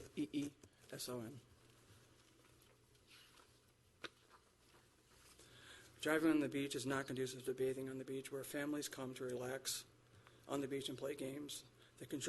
Their concern should be centered around tides and currents, not that the children are going to be hit by a truck while they're laying on the beach. My first exhibit, it's the one with the yellow car. My first exhibit is when this happened to me. A truck drove to within 3 feet of my son, who was laying on a towel. Is the county liable if someone gets run over on the beach? Last year, we were asked to move our umbrellas and chairs. The code enforcement was called, chair service was called, and we had to move. A truck wanted to park in our spot. We've been told that the area, which measures 63 feet, needs to stay open at all times and clear for trucks. That is the entire area of the public beach for South Walton Lakeshore Drive. At this area of Inlet Beach, the homeowners own the right to the tide and is bordered on both sides by a state park. The beaches are the biggest revenue for Walton County has. Like it or not, Walton County is in the business of making sure that the tourists are delighted and that they want to come back here for another vacation. Anything that jeopardizes this notion threatens the livelihood of those that are permanent residents here. Of those that are permitted to park on the beach, I have seen firsthand them drinking alcohol all day long. Last weekend, there were 2 trucks that drove up, 2 men, 1 in each truck. They sat there and drank all day, and then they drove home, in and around the kids that were on the beach. Many industries have been built to service the tourist industry that come to enjoy it every year. I, for one, as an owner of the Enclave, know that I pay close to $75,000 a year in hotel tax. Of this, I realize that Walton County only gets 31% of that. It still comes out to about $23,500, and that is just me. I have only 1 acre of land, and that does not include my property taxes. The hotel tax represents a small fraction of the revenues captured by the county, as the number ignores many of the local businesses, such as restaurants, groceries, and retails. Plus, this is only 1 acre of land, as I mentioned. There are many other homes in that area that are renting. Is the existing structure intended to raise revenue through licensing and driving on the beach? The 150 licenses that are being sold at $135 produces a revenue of $20,250 annually. Although not inconsequential, it does not seem sufficient to put so much at risk. There's an ordinance that restricts the time that dogs are allowed on the beach. I would ask that if we must allow driving on the beach, that we also put restrictions of a time on the beach. This is not an area that is busy year-round. It is busy from Memorial Day to Labor Day. That was brought up earlier in the day. Most fishermen I have tried seeing what the opposing view would be, why you need to park on a beach. This should not be a concession to not being able to find a parking space. There is public parking. It does not need to be on a beach. The majority of the issues that we have had here have been people literally parking on the beach. Most people that are using this for fishing, most fishermen go out by first light. I've talked to many of them. They're out by first light. They're off the beach by 8 o'clock in the morning. Thank you for your time. Thank you, Ms. Gleason. So what you're requesting, Ms. I'm sorry, I was going to ask you a question. So what you're requesting is limit the times that they could drive on the beach and park on the beach. Just limit that during the summer Actually, season. I'm requesting that they don't park on the beach. Don't park I on the cannot beach. I cannot fathom why you would take such a perfect, pristine resource. And the trucks that come up that are diesel, they leave their car running because it's cheaper to run a diesel than it is to start and stop. So you've got people sitting there next to a diesel running. It's a tailgate party at that time. So the beach there, I wish we had a map of that there. So Actually, I brought a map. I sent it would be nice to pass Mary that around, Cooper a map. Because a map, there's 63 feet of beach that's public beach that's dry, that's eligible for driving. Is that what we're saying? It should be in there. I thought we didn't I understand thought we the shut map. down driving at Inlet Beach like years ago. No. No, ma'am. So everybody that has It was, and it rescinded, and they started and again. they start again. So everybody that has a permit at Grayton also has one at Inlet Beach, so you can drive at either beach. Yeah. Okay. There are 37 new houses since it was reinstated. Okay. So there's 63 feet of beach, and then on the both sides there's state park, correct? No, 63 feet of beach, and then there's homeowners that have the right to the tide. To the mean high water. Okay, gotcha. So okay. I guess I would like an answer. Do you not want us to have beach access or any kind of beach there? Pass or play, because you can't have what's both. the name of the access? South Walton Lakeshore? South Walton Lakeshore access. Okay. Can I pass these to you guys? I mean, did you? Yeah, Oh, that's it. I'd like to see, where is that? That was what I sent. Yeah, I think that came in okay. the email this morning. Okay, I'm I sorry. don't understand what the red market, what, You know what, unfortunately, I didn't get one. that's Did one of my you get it? houses. Did you get a Just, map? I just happened to bring it up, and that's what, oh, okay. I couldn't get the red off. Yeah. Okay, because I couldn't figure out what that was. Yeah, sorry, Didn't just make me. sense to, okay. Well, Cindy, you want? Yeah, let me just look at that real quick. I didn't But get one of them. this is the area of the enclave. We don't rent that. The area of the enclave is right here. Okay, wait, I'm sorry. This right here is the area of the enclave The enclave, right there. from 2011. The access is right here. Right there, okay, right there. And so that piece of beach right there is the driving area. That's the driving area, and that's our area, and that's the kit and caboodle. Okay, gotcha. When I rent out here, I supply with beach vendors, and I supply the chairs, and I heard that earlier. I have talked to the people that I use to make a much smaller footprint, that if they have 3, that to do a triangle. If they do 5, then to make a U shape. Instead of going straight across, that we don't have to do the rows that they have at Rosemary. If we have more than, even for the beach vendors, for here, if I have more than 10 sets out, we have quite a few locals that like to go to the beach. And I set out a complimentary set, and I know the people there, and I've told them, and they've been very appreciative. No one's had any arguments since. But this is all we have. I assume that the guys that put their boats in, they leave their trailers and boat on the beach. Do they put it in one area, or is it just kind of helter-skelter? Okay, I almost have to giggle here because there are no boats that are going out. Oh, These are only people parking. oh, Most of the boats that go out here are the kayaks, the paddle kayaks from, or the outriggers. so it's not boat fishing? I've never seen a fishing boat go out. Any fisherman doesn't go out at high noon in peak tourist season. Right, I know it's our second access for launching. Yeah. And I didn't know it wasn't used that much. I assumed it was used some, and that takes some off Grayton if we have a second place to launch. Yeah. So, But we have those guys pull up and park in a different location at Grayton, right? they do, they monitor themselves. They've done a wonderful job in monitoring. But this area, there's probably not enough room to do that. But There are no boats that go out fishing except for the kayaks. I'm not there 24/7, but I would say, from my knowledge, I have not seen them. Our issue has been with them just driving up, putting up the tailgate, blaring the music, and yes, call code enforcement, but why do we have to go there? This is not a place for parking. These guys sat here and drank all day. That picture that's up right now, they drank all day. They drove off that beach. They were not fishing. They were not boating. They were there for just. Good old time.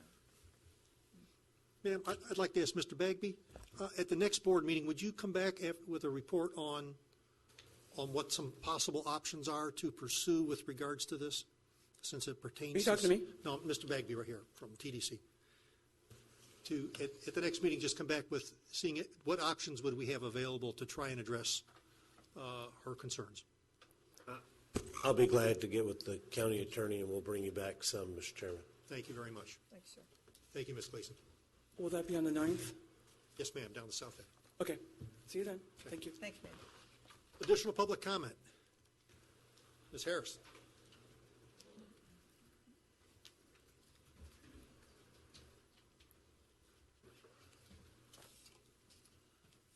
I take it under the next agenda item, we're going to be allowed to speak, the public will be allowed to speak too, is that? Yes, ma'am. You're not going to wrap that gavel and tell us no? Depends what you say. Well, you probably will wrap it now. I cannot imagine that y'all would take off and act the way that was acted this morning to adjourn. If Ms. Meadows asked to have something put on the agenda for someone, I'm going to keep talking, Bill, for someone. First of all, this was not on the agenda under her name when it was taken off. So I'm asking you, if she asked to have something put on the agenda anywhere, it should be on the agenda. Now, I understand when y'all had your pre-meeting that it was on there and it was requested for Mr. Myers to have some kind of plaque. He did, in fact, and I don't know him from Adam, but he did, in fact, give the county public beach. So if y'all can't give him a plaque for that, no matter what, something's probably wrong. But I understand in the pre-meeting, you said that you wouldn't do it because he strong-armed elected officials and that Ralph Johnson was involved. Well, if he was able to strong-arm elected officials, Larry, you were on the board then. I don't know who else was still on. But if he was able to do that, it's only because the county officials allowed him to. Any other public comment?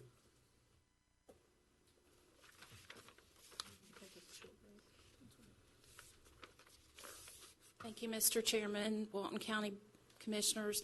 I just wanted to announce to you that we are hosting the 3rd Annual Emerald Coast Transportation Symposium at Sandestin this year. We're excited to be in Walton County. It's November the 12th and 13th. It's the day after Veterans Day. And I hope that all of you will attend and help us with this event. Thank you. Dr. Riley. As Mary Beth is walking away, I have worked with her now for going on 9 years with the Regional Planning Council, and she's an absolute joy to work with. She makes our job a lot easier on that board. Don Riley, R-I-L-E-Y. I want to read a couple of things first as part of my comments. The First Amendment to the Constitution of the United States. Congress shall make no law respecting an establishment of a religion or prohibiting the free exercise thereof, or abridging the freedom of speech or of the press, or the right of the people peaceably to assemble, and to petition the government for a redress of grievances. You may be, I probably will mispronounce the gentleman's name, but you've read his name, and perhaps you can pronounce it better than I, Louis Brandeis, I believe it is, B-R-A-N-D-E-I-S, who said, in arguing for broader protections of political speech, those who won our independence believe that freedom to think as you will and to speak as you think are means indispensable to the discovery and spread of political truth that without free speech and free discussion would be futile. That with them, discussion affords ordinarily adequate protection against the dissemination of noxious doctrine, that the greatest menace to freedom is an inert people, that public discussion is a political duty, and that this should be a fundamental principle of American government. I have been disturbed all this past year, this current session of this particular board, by what appears to me to be your quiet acquiescence in the squelching of political opinions, of the freedom of speech of me and others like me, particularly others like me, whether it is citizens, as I have seen, systematically suppressed with respect to their freedom to tell you in public discussion what they think. They have seen that squelched by the chair. And this commission, each and every one of you, all 5 of you bear responsibility for that. You accept that. I don't know whether you have overt policies enabling all of this to put some kind of shroud over it in political acceptability. I think that that is wrong. It is inimical to the best interests of the citizens of this county and of this country. Yesterday was Memorial Day. There are men and women who have died and who continue to die probably right this very second to protect my right and the right of every other citizen in this room and in this county to come before you and speak our mind in civil fashion, but nonetheless freely and frankly and without suppression. I find that appalling that I've seen today, the rudeness that unfortunately I've seen before. This is not the first time that I've seen this. In the chair gaveling down Commissioner Meadows, a commissioner is not allowed to speak. She is not allowed to put an item on the agenda and not allowed to discuss it because of perhaps some technicality. Nonetheless, that's not the way our government should function, and it's darn sure not the way my fellow citizens that I see a couple of 3 times a month in forums like this should be behaving. I find it incredible that an attorney and a state representative Mr. Gates, was proscribed, prohibited from speaking to something as a policy that I find a little bit overly broadly interpreted. Any restriction on free speech should be just as narrow as is humanly possible, and I think we can do a lot better in that regard. It is incredible to me that there are actions dragging on against this county for years, if not a decade. And because of this policy, this is no longer something that can be discussed in this forum.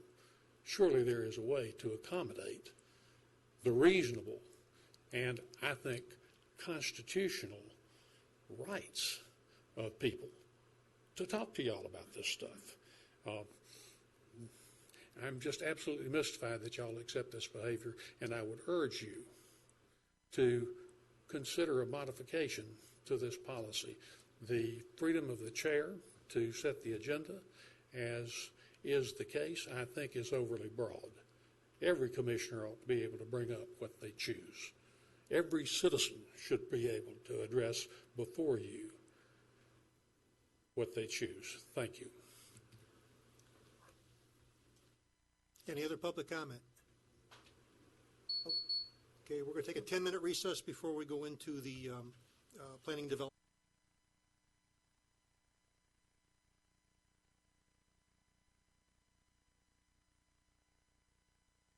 Is under legislative items. It is the Chapter 12 Code Enforcement Special Magistrate Ordinance, and I believe Mark's going to handle this one. Commissioners, this is the adoption hearing, the public hearing adoption hearing for the change to the Walton County Code Enforcement Ordinance. The purpose of the change is to substitute a code magistrate or a special magistrate for the Code Enforcement Board. I think we talked about why and the wherefores at the last meeting. This is the adoption hearing, and we'd ask that you consider it. You were supposed to come back to us with cost and the alternative to hiring other attorneys for this thing. Do you have any of that? Sure, I'm sorry. I thought I did that with you. I apologize. In terms of cost, I have looked at, and I don't have it in writing, and I apologize to you. In terms of cost, I have looked at the various and sundry other contracts with other folks in other counties. It varies pretty wildly. Most counties who have hired a special magistrate have hired an attorney. The cost have ranged from what I've been able to understand between $200 and $300 an hour, depending on the experience of the attorney. I would not expect that to be significantly different. In terms of numbers of hours spent, that's very hard to estimate. I will tell you that we don't have a hearing every month. We tend to have them every second or third month, and they last anywhere from 1 hour to the longest I think one I've been to has been around 3 hours. So you can extrapolate the cost from that. There would be no other hourly costs. I mean, no benefits. This would be a straight, the way I see it, would be a straight contract with an attorney for an hourly rate. As for what was the second thing, Commissioner? I'm sorry, I drew a blank. Well, we said instead of a special magistrate, why don't you just hire one of our other lawyer attorney firms and have them sit in on the code meetings? I mean, that's another alternative, Commissioner. One of the reasons we were recommending this was to cut out having to hire an attorney to represent staff. We could actually turn around and represent staff and then hire an attorney to represent the board. That would cut out the problems that Mr. Dice and I often run into, where I can't advise the staff on code cases. So that's an alternative to the special magistrate proceeding. Yes, ma'am. And that's all the comments I have on it at this point. Could we also hire like retired judges, like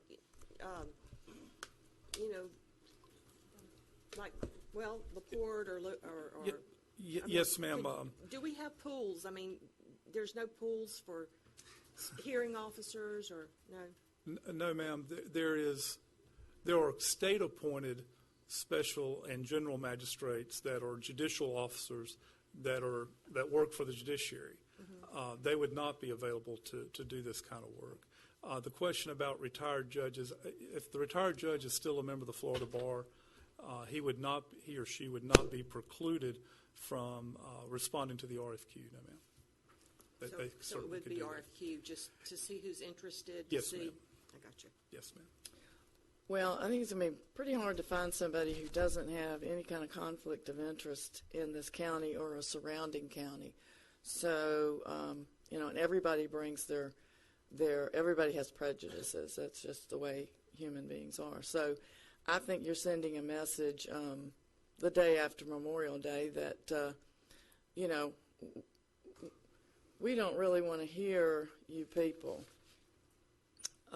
We don't like what the code's doing. We don't like a couple people on the code board. So what we'd like to do is just remove all you guys and put some special magistrate in.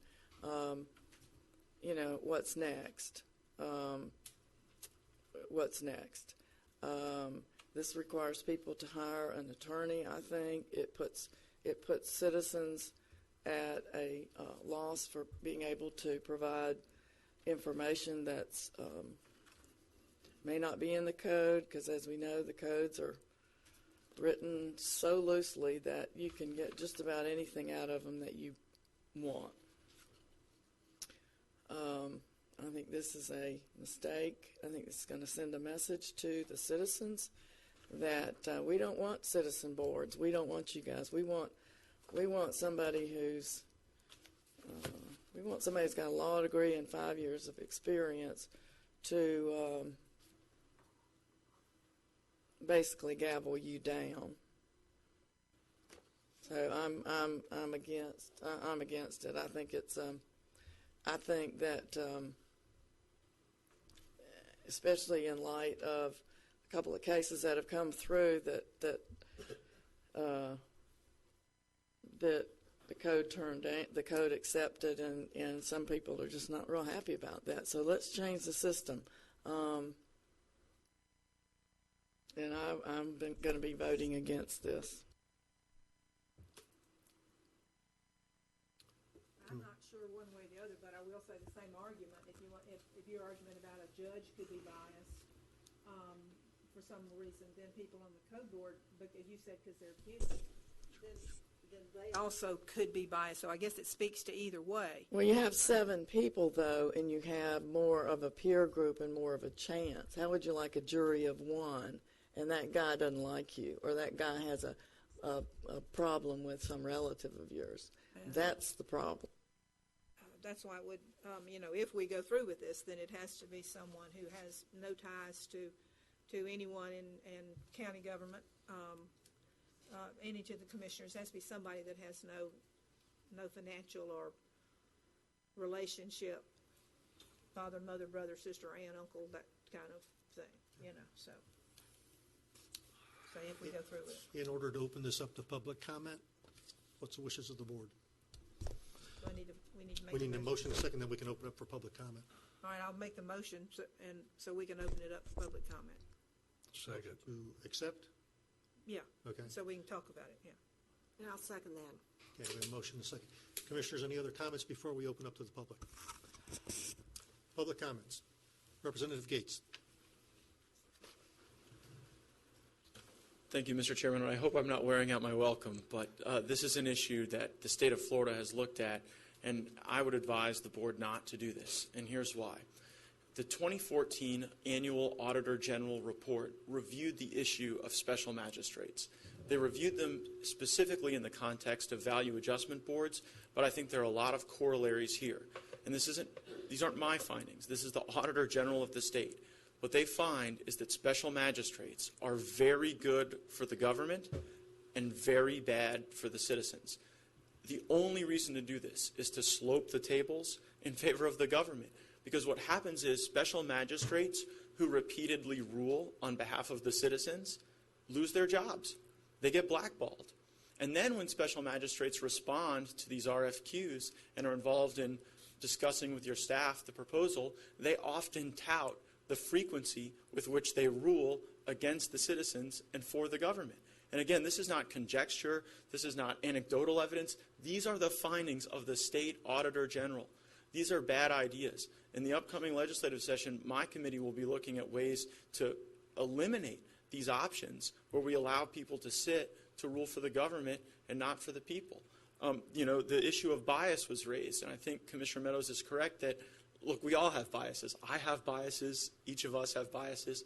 But when you dilute that bias among a group of citizens, then I think you get a more just outcome than just having one person make a decision. Now, I can't help but notice the perhaps coincidence of the fact that some citizens have recently been successful before the Code Board, and now we see the Code Board in jeopardy of dissolution. I hope there's no nexus there, but it just seems odd to me that some citizens prevail upon their neighbors, their peers, that they're right, that they haven't violated the code, and then here, in a very short time period afterward, we're looking to dissolve this board. So keep the power in the hands of the people. You all have good judgment. You'll appoint rational, good people to the Code Board, but don't go to a system where you put all the power in the hands of someone who is hired and fired by the government. We already know that that doesn't work. Thank you, sir. Mr. Flint, were you? I'm sorry. Mr. Matthews. Mr. Matthews, come on up.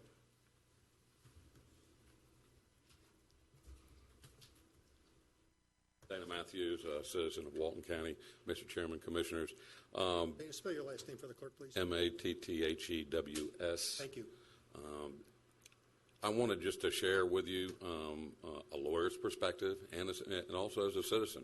I've been a lawyer for 35 years, and I find it very difficult for, in my experience, for local government, whether it be the policymakers like yourselves or the various citizen boards that you appoint. I find it very difficult for them to have to understand, the codes and the rules by which they are required to follow, whether it be y'all's own ordinances, which Ms. Meadows is correct, that sometimes that they're subject to more than one interpretation. But at the end of the day, when you're dealing with code enforcement, just like if you're dealing with a planning board or anything, but if you're dealing with code enforcement, a property owner typically, or a business owner, is charged with some offense based on some code. Now, if the code is not well written, then we'll find out at a hearing, and then hopefully staff will take notice and come to you and say, we need to rewrite the code to address these fact situations that we didn't consider before to make it more fair and also have a reasonable expectation of certainty in terms of whether we're offending status or not. I disagree with my brother Gates. We have judges in Florida in all 68 counties. We have circuit court judges. We have county court judges, and they are judges of one. And they, other than jury trials, they hear all kinds of cases, and either they make the right decisions or they make the wrong decisions. And if you think they make the wrong ones, you can go to court and you can appeal their decision. Your code is set up the same way that if you have a special magistrate, if somebody feels that they have gotten the wrong decision by a special magistrate, then the door is open to them to the circuit court. I'm not promoting further litigation, but I do want to tell you that the city of Destin has struggled with this for many years, and they've just recently, a month ago, their city council went ahead and adopted a special magistrate ordinance for them on code enforcement, because code enforcement has become a big issue in the city, and they thought, and listening to the various debates that went on before the policymakers, that was the best thing to do because it was impartial. Try to find somebody that was impartial. They have not selected the person yet, but they have sent out an RFP. It's my understanding that there's been 7 applicants, including retired circuit court judges from our area that have the right, if you were selected, you would be under a contract basis, but and whether that you thought that gave more credence to your process by having a retired judge, be a special magistrate would be up to you. Obviously, I don't disagree with Ms. Meadows that you wouldn't want somebody with bias tied. All of us are biased, but so is a commission of 7. Or 6. All you can try to do is have somebody that is as impartial as possible to hear any of these code violations. I think in the long run, it'll save you money. You're paying some special magistrate, whether a lawyer or an offender or staff sends a memo to that special magistrate that they have to spend 30 minutes or an hour reading it before they show up at the hearing. Then they have an hour to 3-hour hearing once every 2 months, maybe on an average, and then they may spend an hour, writing an opinion so that at least there's something that gives legitimacy to the process and guidance to the parties that were involved. It's not a lot of money. Right now you got to have 2 lawyers. So you're saving money there, and you're saving staff time, and you're taking potentially a political aspect of it, which I think from a policymaker that you might like to avoid. And again, you could try the process, and you could try it for a year, and if you didn't like it and you didn't like the person you were dealing with, you can always go back and tweak it and do something else. But I think that it's something that you ought to seriously consider, at least on a temporary basis. Thank you. Thank you. Mr. Flynn.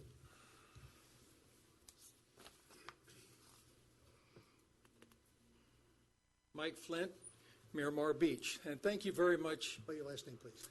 Last name is spelled F-L-Y-N-T. Thank you very much for hearing me this morning. Much of what I was going to tell you has already been stated up here by Mr. Gates, and stated it far better than I could. However, there are a couple of points I would like to go over a little bit more with you on. First off is the composition of the appointed code board. You have 7 individuals. There are certain expertises that are represented on that board. Consider trying to replace that expertise with a single individual who is professional, trained as a lawyer. But if you have that kind of expertise in a lawyer, they're probably out making big bucks elsewhere and not interested in working a small contract with the county. There has been mention of dissatisfaction with some of the decisions made by the Code Enforcement Board, but some of you know I've got some background in knowing what goes on there and what the record is, and it's my impression and my belief that through the years, the decisions made by the board that have been contested in court have all been found for the Code Enforcement Board. They have a tough job, they make tough decisions, and they hold up in court. And like I also heard a few minutes ago, I think we risk putting a layer of bureaucracy between the people and our elected officials, a layer of bureaucracy appointed by the Board of County Commissioners. I think it's more democratic. I think it's more responsive to the community to have an appointed board. It's a tough job, but they show up every month and do it. So I urge you to reconsider adoption of this ordinance. Now, if you go ahead and adopt the ordinance, I would urge you also to include some language that would deal with perceptions. Believe it or not, there are some people who have dark thoughts about the dealings of the Board of County Commissioners. And I would urge you to add some words that would dispel some of those perceptions. In section 12.04.05, qualifications and selection of special magistrate, in the A paragraph, I would ask you to add these words: the special magistrate shall, whenever possible, have experience in architecture, business, engineering, general contracting, and real estate. Why? Simply to replace those areas of expertise that would no longer be available. In paragraph B of that same, in paragraph B, I would urge you to put these words: the special magistrate shall have no relationship by blood, marriage, social, or business dealings with persons employed by Walton County Board of County Commissioners, Sheriff's Office, property appraiser, tax collector, supervisor of elections, or clerk of court. And that would involve recusing anytime there were, recusing himself or herself anytime that situation would occur.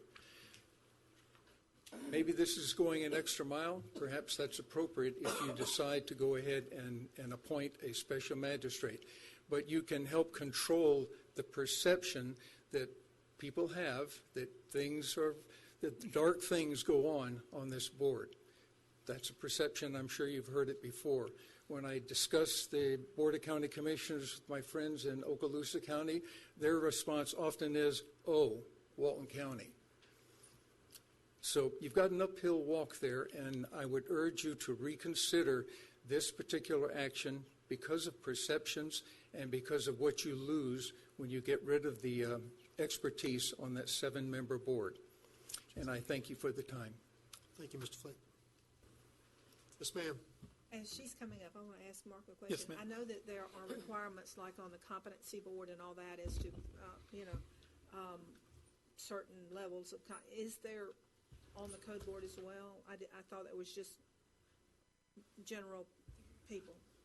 For the life of me, I'm drawing a blank. I don't remember if we have to have a certain person from a certain field. I think we do. Yeah, I'm pretty sure we do. Yeah. We do. I know we do on planning and other ones. I know we do on the plan, but I'm certain. I wanted now. to make sure. Mr. Chairman, couldn't I tell you could what share the with you the words from Section 162.05 of the Florida statutes. And it said, the membership of each enforcement board shall, whenever possible, include an architect, a business person, an engineer, a general contractor, a subcontractor, and a realtor. So those are the areas of professional expertise that are supposed to be on the board when it's appointed. Because I knew that we get to appoint someone to represent our district in this. Lee Moore, Moore, and I am speaking as a general citizen. I would encourage you, I believe both votes on this have been taken here in the meetings in Defuniak. And I know a lot of these code cases get heard on South End concerns and projects and whatever else. So I would just encourage you at a minimum to hold a voting meeting on this in the south end of the county before you make the final decision to hopefully garner more input from citizens from the south end. Thank you. Dr. Riley.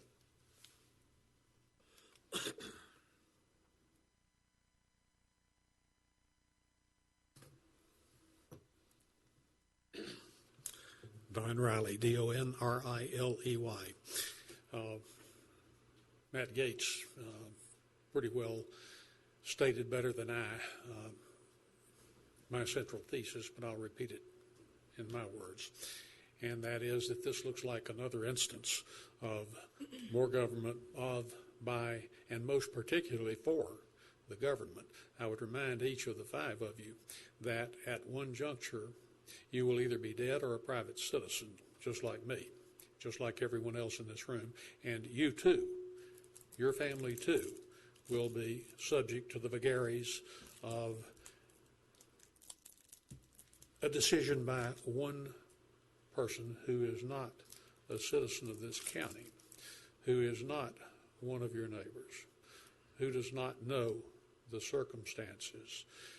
That is one aspect of this that I would beg you to consider. This impacts all of us. I was at the most recent Code Enforcement Board this past week, and while I thought that the process from time to time stumbled along just a little bit, nonetheless, I was impressed by the conduct of the meeting by the chair.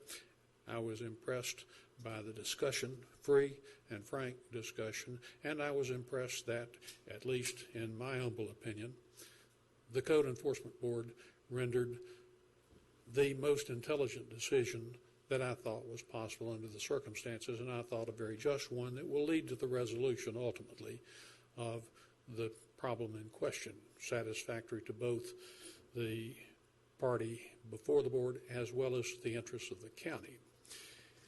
I'm not quite sure just exactly what would motivate you to pay money to fix something that, in the view of everyone coming before you, with the exception of an attorney who appears before these boards for money, in everyone else's opinion, why would you fix something that's not broken and replace it with an expensive process? And it's not just an expense for this county government and the taxpayers of this county collectively. It is also a significant impediment to justice to the citizens of this county. You know better than I what the stats are on the average income of a family in this county. Do you have any concept of how much it costs a citizen to come before an attorney, a special magistrate? How much more of an impediment you would erect between that citizen and presumptively justice? We're talking at least tens of thousands of dollars for a routine case. If you're going to have an attorney hearing that case, you are going to oblige every citizen that has any brains at all to be represented by counsel. That's going to cost a whole lot of money, and I promise you it'll cost tens of thousands of dollars for every case. I think that's unconscionable. What we have now is indeed working. The results may not suit some of you every time, or others in county government every time, but the fact is, it is a judgment of, by, and for citizens of this county, for their peers, their neighbors, your neighbors and mine. And I think rather than putting Band-Aids on this thing, sticking plugs in various leaks in this particular holy, and that is with an E before the Y, ship, just go ahead and abandon ship. This one just absolutely is an idea that does not float well. It's a bad idea. I would urge you to reject it, and if you are inclined to do other, I would echo what Ms. Moore said just a moment ago. The vast preponderance of these cases involve folks south of the bay. This ought to be heard down there if you indeed are going to take it to that extent. I would urge you to kill it right now. Thank you. Didn't we hear it once? Let's put on the agenda from down there, yeah, discuss. Yes, sir, come on up.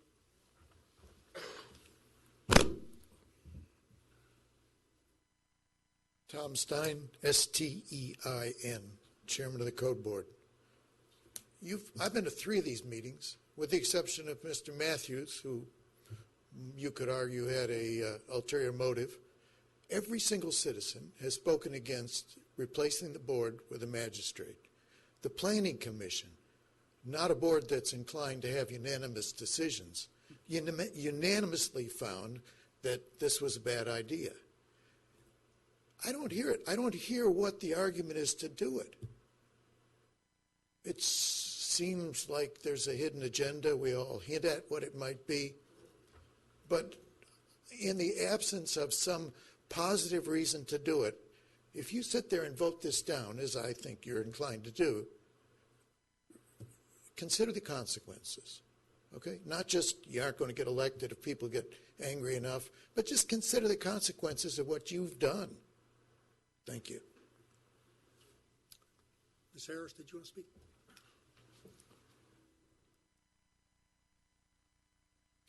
Suzanne Harris, Harris.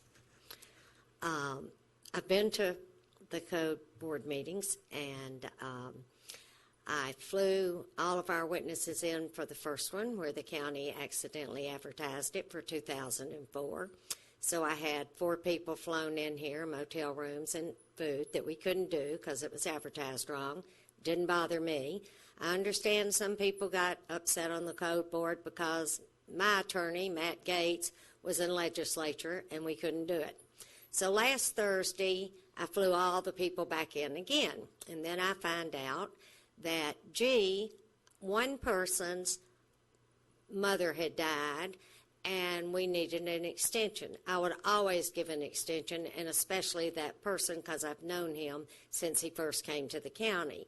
But what was a little disheartening was to find out that that person who couldn't be at the Code Board hearing was at the county picnic that same day, and that the county engineer just happened to be out of town.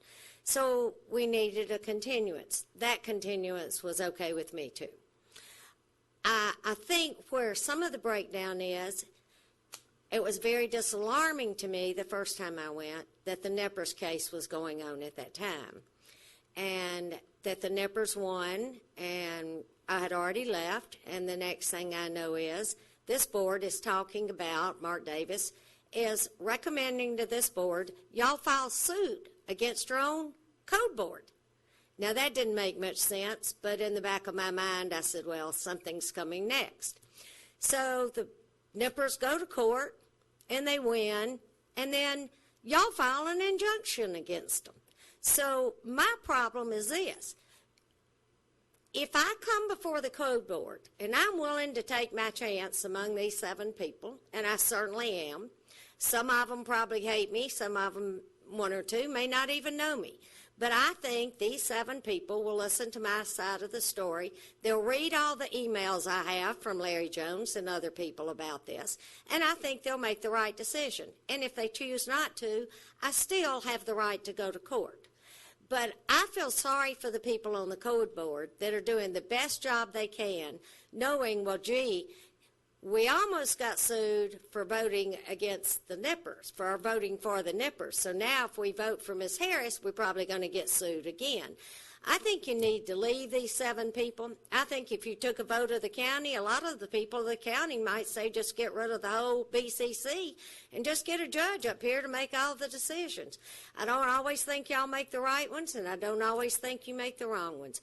But I do think that when people are willing to serve this county for free, just because all of a sudden things are coming up we don't like, we need to make a change. And Mark, I think I remember when you were talking about during your salary and you were coming on, it was going to save the county money because you were going to be able to represent all the boards. Well, now you're an attorney, and now you're telling me you can't represent all the boards.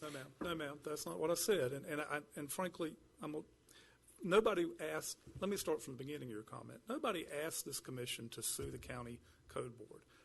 The staff asked to appeal a decision of the board. That's a whole different thing than them being personally sued. So let's correct that first. Second, there was not going to be a suit filed against the code board. It's going to be an appeal of a decision. The same thing. No, it's not. It's completely different. In my opinion. Secondly, ma'am, I do represent the code board now.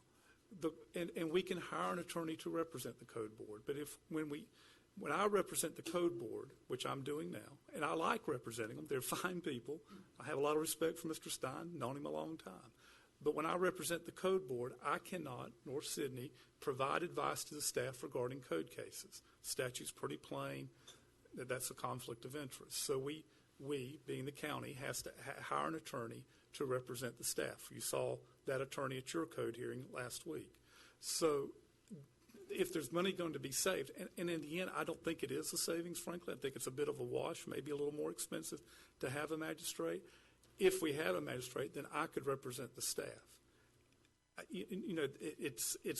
It's maybe a wash. It may be more expensive. I'm not sure. It's going to be a close deal would be my guess. I think it's a government for the people, by the people.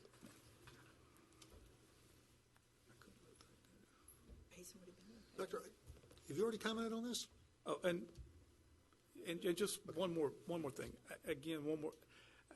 My timing is not good, apparently. I was asked to look at this not very long after I became the interim county attorney. I took my time, went through and looked at various other county statutes and county ordinances,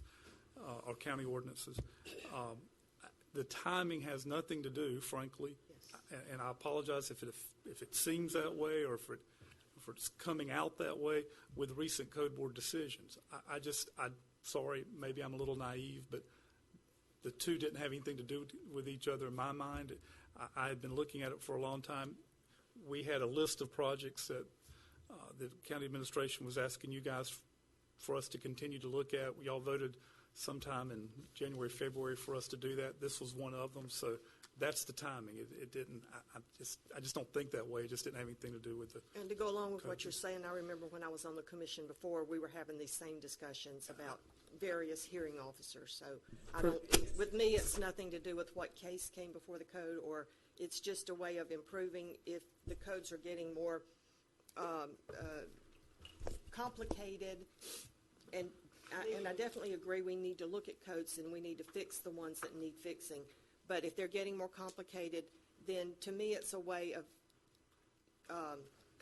and we could do it for a year, and if it doesn't work, we can always come back to, But Tom Stein, I just want to say in all fairness, he's done a terrific job. I watch these meetings online, so it's not personalities with me, it's about improving our system. Commissioner Meadows, did you have a comment? Don Riley, R-I-L-E-Y. I'm back up because of a remark that Mr. Davis made. Others, by the way, in previous meetings, and I've been to a couple of them, I think you might agree, have been afforded the opportunity to speak more than once to the same issue during public comment. In this particular case, I will hark back to what I and others have said about government of, by, and for the government. And Mr. Davis is speaking of an attorney representing, in his case presently, the county attorney's office representing the code board, that from time to time he is apparently called upon to hire outside counsel to represent staff. So we have attorneys representing the code board, which is an appendage, a body convened by, authorized by, and operated by, under the aegis of the county. So we got a lawyer for the county, and then we've got the staff that gets a lawyer to represent them. I want to ask you, where is a lawyer that's representing me and the citizens of this county? Thank you. Yes, sir, Mr. I think before he comes up, I think it is a perception. Timing is everything, and it is perception is reality. And I think when I was commissioner before, we went through this because people wanted to get one for the Board of County Commissioners. We went through it with the citizens, and we discussed it over and over again, and we made the decision that, it definitely took the citizens out of the equation. You had to, and if you don't like this special magistrates, if we don't like it, if we don't like something they do, that's too bad. I mean, what are we going to do? Turn around and sue the special magistrate because we don't like what she decided? This is quicksand that I don't want to I don't want to get in, and I hope that nobody else wants to get in it, because it will be another boondoggle. Mr. Nipper. James Nipper, Nipper. I just want to know, have you thought about what happens when the special magistrate has to recuse himself? I don't hear an answer from anyone. What's going to happen? We would have to have someone else come in and act as Who is someone else? Are they going to be on staff? They're going to be on payroll? This whole thing is in a guise to save money. You would have to go through an RFQ to hire an alternate for that case, yes, sir. So how long would this carry on for the citizen? Normally an RFQ process is somewhere in the neighborhood of 45 to 60 days. So you don't have anything in place right now with this ordinance in case the special magistrate has to recuse himself? No, but that would be the process. I mean, no, it is not currently in the ordinance. Sorry about trying to bring some common sense. Thank Well, and one thing, too, I just thought about is when code enforcement goes out and does these cases and such, and some of these drag on for quite a long time, I think it's going to be more the code enforcement staff, it's going to be less attractive for them to take somebody to the code board because they know they're going to be before a magistrate. And so it's going to impact, I think, the code enforcement's motivation to bring somebody to the code board, because I think that everybody's going to know, well, it's a special magistrate, you're going to have to get a lawyer, well, let's try to work this out. So I think that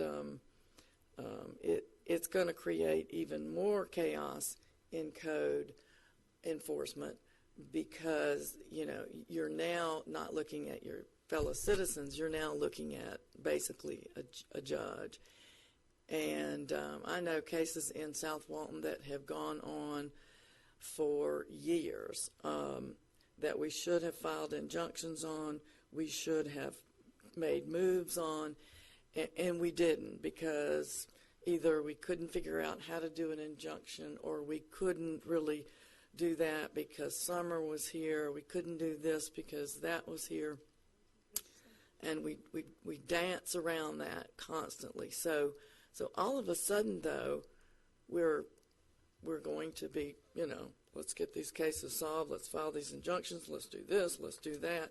It just, it just seems a little bit the timing is just a little bit fishy to me, and I don't think we've ever filed an injunction on anything in South Walton that I can think of. I can think of a couple cases that we worked with the people and to figure out how they could continue to operate outside of the code, but let's help them get the permit that they need to get that going. That's how things are handled that I know about that are turned in. That's how they're handled in District 5. You know, the whole thing just smells to me. It's very fishy, and that's all I have to say. My only history in working with an officer is on the Value Adjustment Board, and I've served on that board twice. Commissioner Chapman serves with me, and I have found it to be a very fair process. So I'm having a hard time understanding. But anyway, I just wanted to share that it's a very fair process with this hearing officer. Magistrate kind of sounds like, you know, I like a hearing officer and I look at that person as someone fair and with integrity. And if they had a conflict, I believe they would say they have a conflict. Maybe I'm, you know, naive, but a person of that caliber is going to recuse themselves if they have a conflict. So, well, if that were true, I wish that were true, but you know, it's not reality. It's not the way the world is working these days. But the Value Adjustment Board is something totally different. I mean, you know, you don't have a lot of legal leeway with that. I mean, their property's either valued at that or it's not. You've got Patrick Pilcher testifying that it is or it's not. These cases are affecting your life. Like, let's say that, you know, if you've never been before the code board, then you have no idea how that can affect your life, your property, your finances, I mean, you know, we're talking daily, family, financial, development, living, residential issues, and it gets personal, as everybody knows. Mark, could I ask a question? Does anyone know, has anyone on the code board, because we have 7 members of this code board, and I know some of them that are on there, has anyone on the code board ever recused themselves because they know the person in front of them? We've had I mean, that should I'm go trying the to code think board back as in the well. last 2 years. I know we've had one recusal because he was actually going to be a witness, that particular person. Yeah. And I think we had a second recusal because of I was asking relationships. Mark. Yeah. I think those are the only 2 that I can remember off the top of my head. Thank you. But again, these folks have been, you know, very upfront about their relationships. No doubt. Okay, thank you. That answers my question. Thank you. Any other public comment? Okay, we have a motion and a second in front of the board. Any other commissioner comment? I do want to ask one question of Mark. Okay, this was option number 1, that we go with a magistrate. Yes. Now, what was your option number 2? Well, there are some counties who have put a magistrate in place at the election of the respondent in a case. In other words, for whatever reason, instead of going before a board, the respondent or the person cited could choose to go before a magistrate appointed by the county commission. There's that option that's out there. But I thought there was an option that you represent the... And the third one, I'm sorry, to eliminate our problems in terms of being able to represent the staff is you could go out and do an RFQ for the code board to have an attorney separate and apart from the county attorney's office. Couldn't we just assign that to one of our attorneys that's already in the hopper? Commissioner, the way I've done, since I've been here, the way I've done contracts is they have a contract for a specific thing. We don't really have a bank of attorneys. Okay, so we couldn't add that to another firm that we dealt with. We couldn't Actually, I'd have to check and make sure, but I think for professional services under these circumstances, you can pick. I think actually just the opposite. I think you could just pick whoever you wanted, but yeah. Okay. Mr. Stein, very briefly, because we're getting ready to take a vote here. For the first 10 years that I was on the board, we had our own attorney. We got to interview attorneys, and we hired the attorney that we picked, and he represented us. and that worked real well. Did he talk to you before the case, let you know what the case was? No, he sat, just as Mr. Davis, he sat at the board Give you meetings, advice? sat at the board meetings, and if I asked him for advice, he'd give it to me, just as Mr. Davis does. That would be, to me, the optimal situation. It worked. All right, we currently have a motion and a second on the floor to accept the recommendation of the county attorney. All those in favor say aye. Aye. Opposed, say nay. Nay. And motion fails 1-4. Thank you, Commissioners. Chairman, next item on the agenda is number 2 under legislative. It is County Road 38, limited lodging ordinance. This is the ordinance that we were directed to go back and amend the limited lodging allowances on 30A and the connector roads to 50 units of limited lodging. And Matt Carpenter's here if you have any questions regarding this item. It is an adoption hearing. We've had the first reading several weeks ago, so this is the adoption hearing.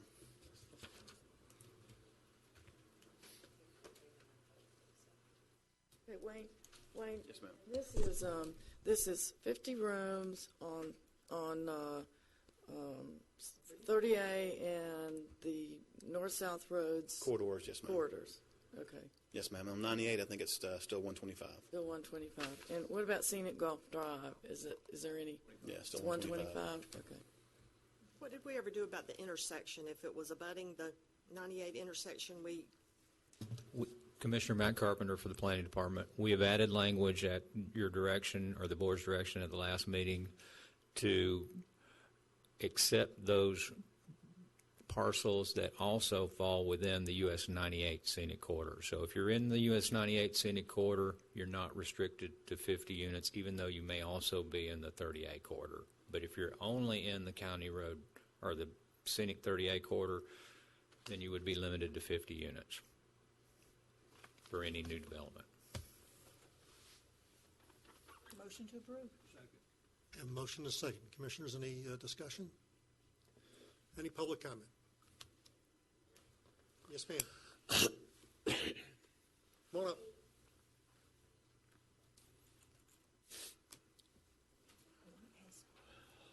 When I get through, I want to ask Mark to provide us with something.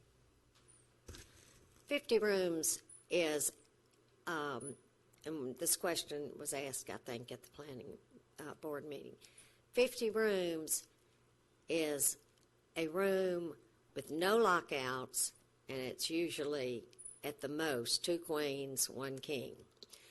Before this passes, you better set some rules, or you're going to have 50 rooms that's going to end up being not with wall doors, but sliding partitions. And it's going to be called 1 room, but it's going to be 2 bedrooms or 3 bedrooms, but it's going to be a room with a bifold door that shuts. You've got trailers already that are being brought in down close to 30A with just being parked there. So I think the project that came before the code board before the planning board last time was down toward Shades at the corner. And when it came up, it was however many rooms. But then when we started dissecting it, it was almost 3 times the number of rooms. It had X amount of front doors, but many more bedrooms inside the front doors. So I think y'all ought to come back and get a clear-cut thing on what a room is. But if it's 1 front door, if it's 50 front doors, and each one is 3 rooms inside, you better get a traffic study, and you better look at your drainage study. Wayne, didn't we have something similar to that on the east end of 38 and 98? There was they Yes, were sir, I breaking believe up so. the rooms and all. Yeah. Do you remember what we did to rectify Well, that? the lockout units you can't have lockout units, basically. Each door front is going to be 1 unit. 1 unit. And that's what we did to end the Gulf, as Mrs. Harris has spoke to. I think the ordinance defines it that way, and I feel fairly comfortable that that's applied evenly throughout the county when looking at these units, and I do feel like that we've addressed that through the ordinance. Any other public comment? Wayne, didn't they come back for variance? We addressed it in the planning thing, don't we stop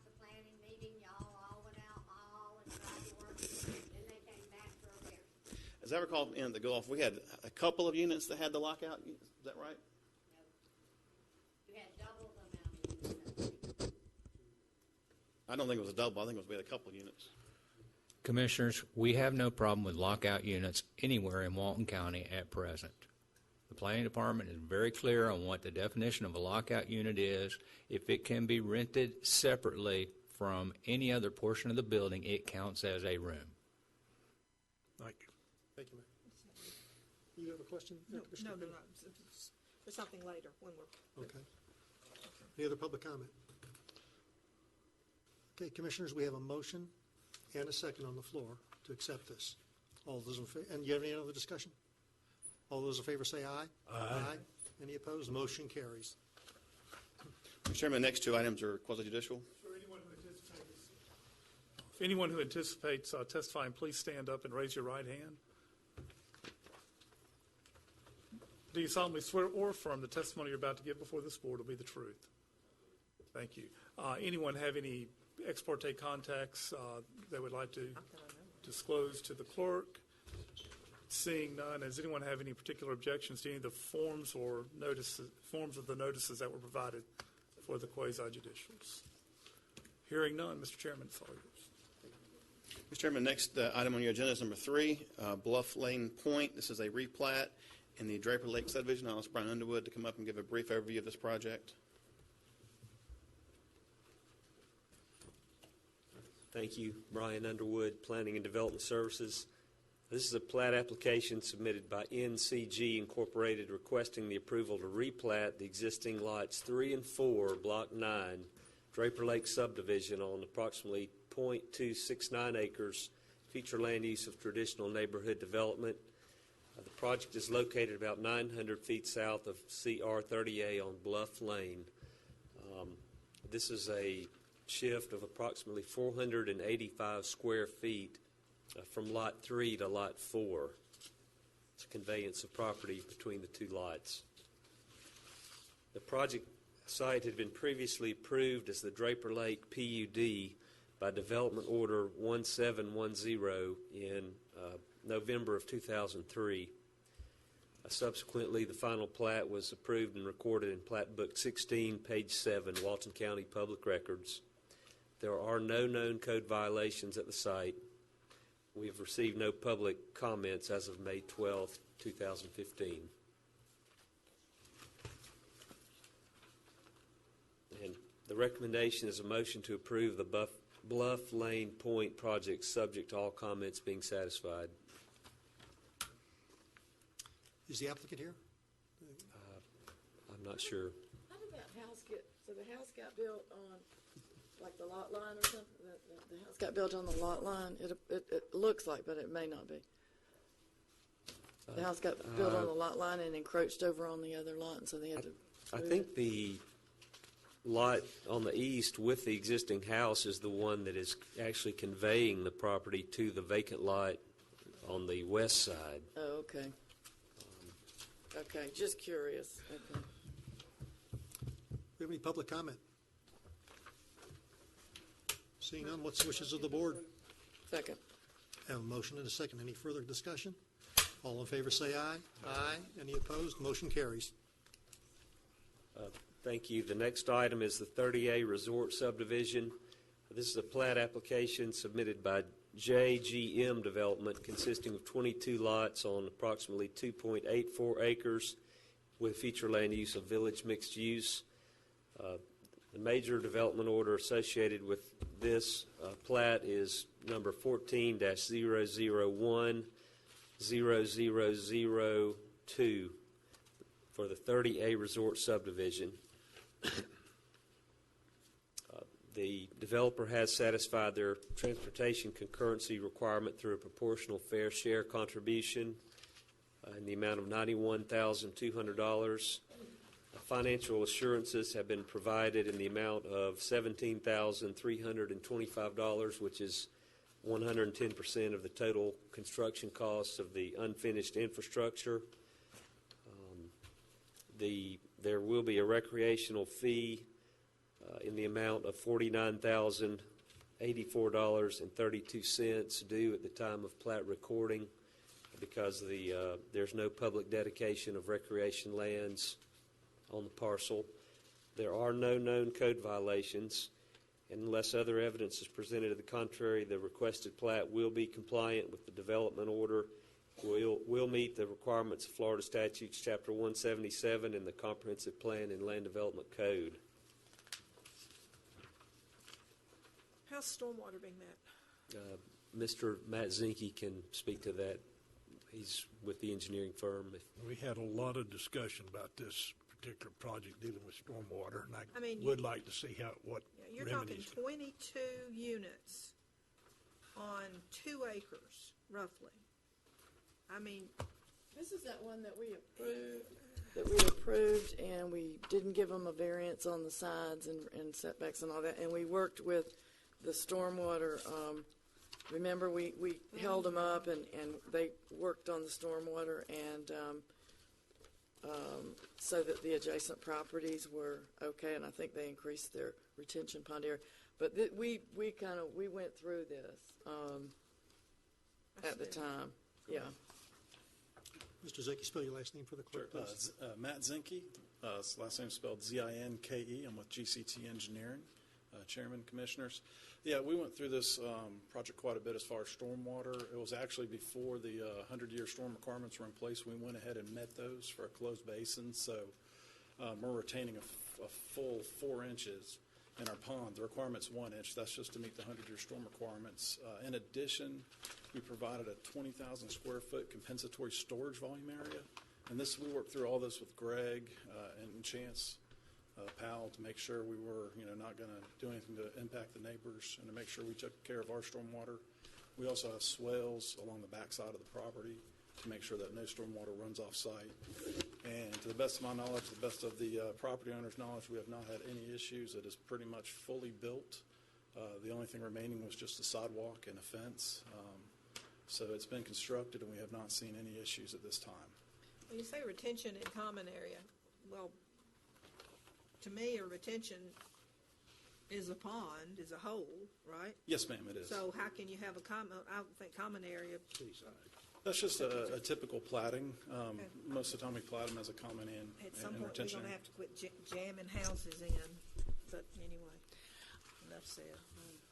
One thing, too, is this was an area in the drainage study, and those drainage studies have come back for this particular area, and there is a recommendation on how to address the county's responsibility on the neighborhood to the west as well. So with them and their increased stormwater, and with us hoping to fix that in the next year, I think you'll see a lot better stormwater system out there on flounder and bluefish. So I move that we approve. We need to get plat. comment from the public before we do that, please. Okay. Mr. Chapman, did you have a question? Nope. Okay. Do we have public comment with regard to this? Okay, seeing now, Commissioner. Move to approve the plat for this particular one. Second. I have a motion. I have 2 seconds. Any further discussion? All in favor say aye. Aye. Any opposed? Yes, Motion carries 4-1. general principle.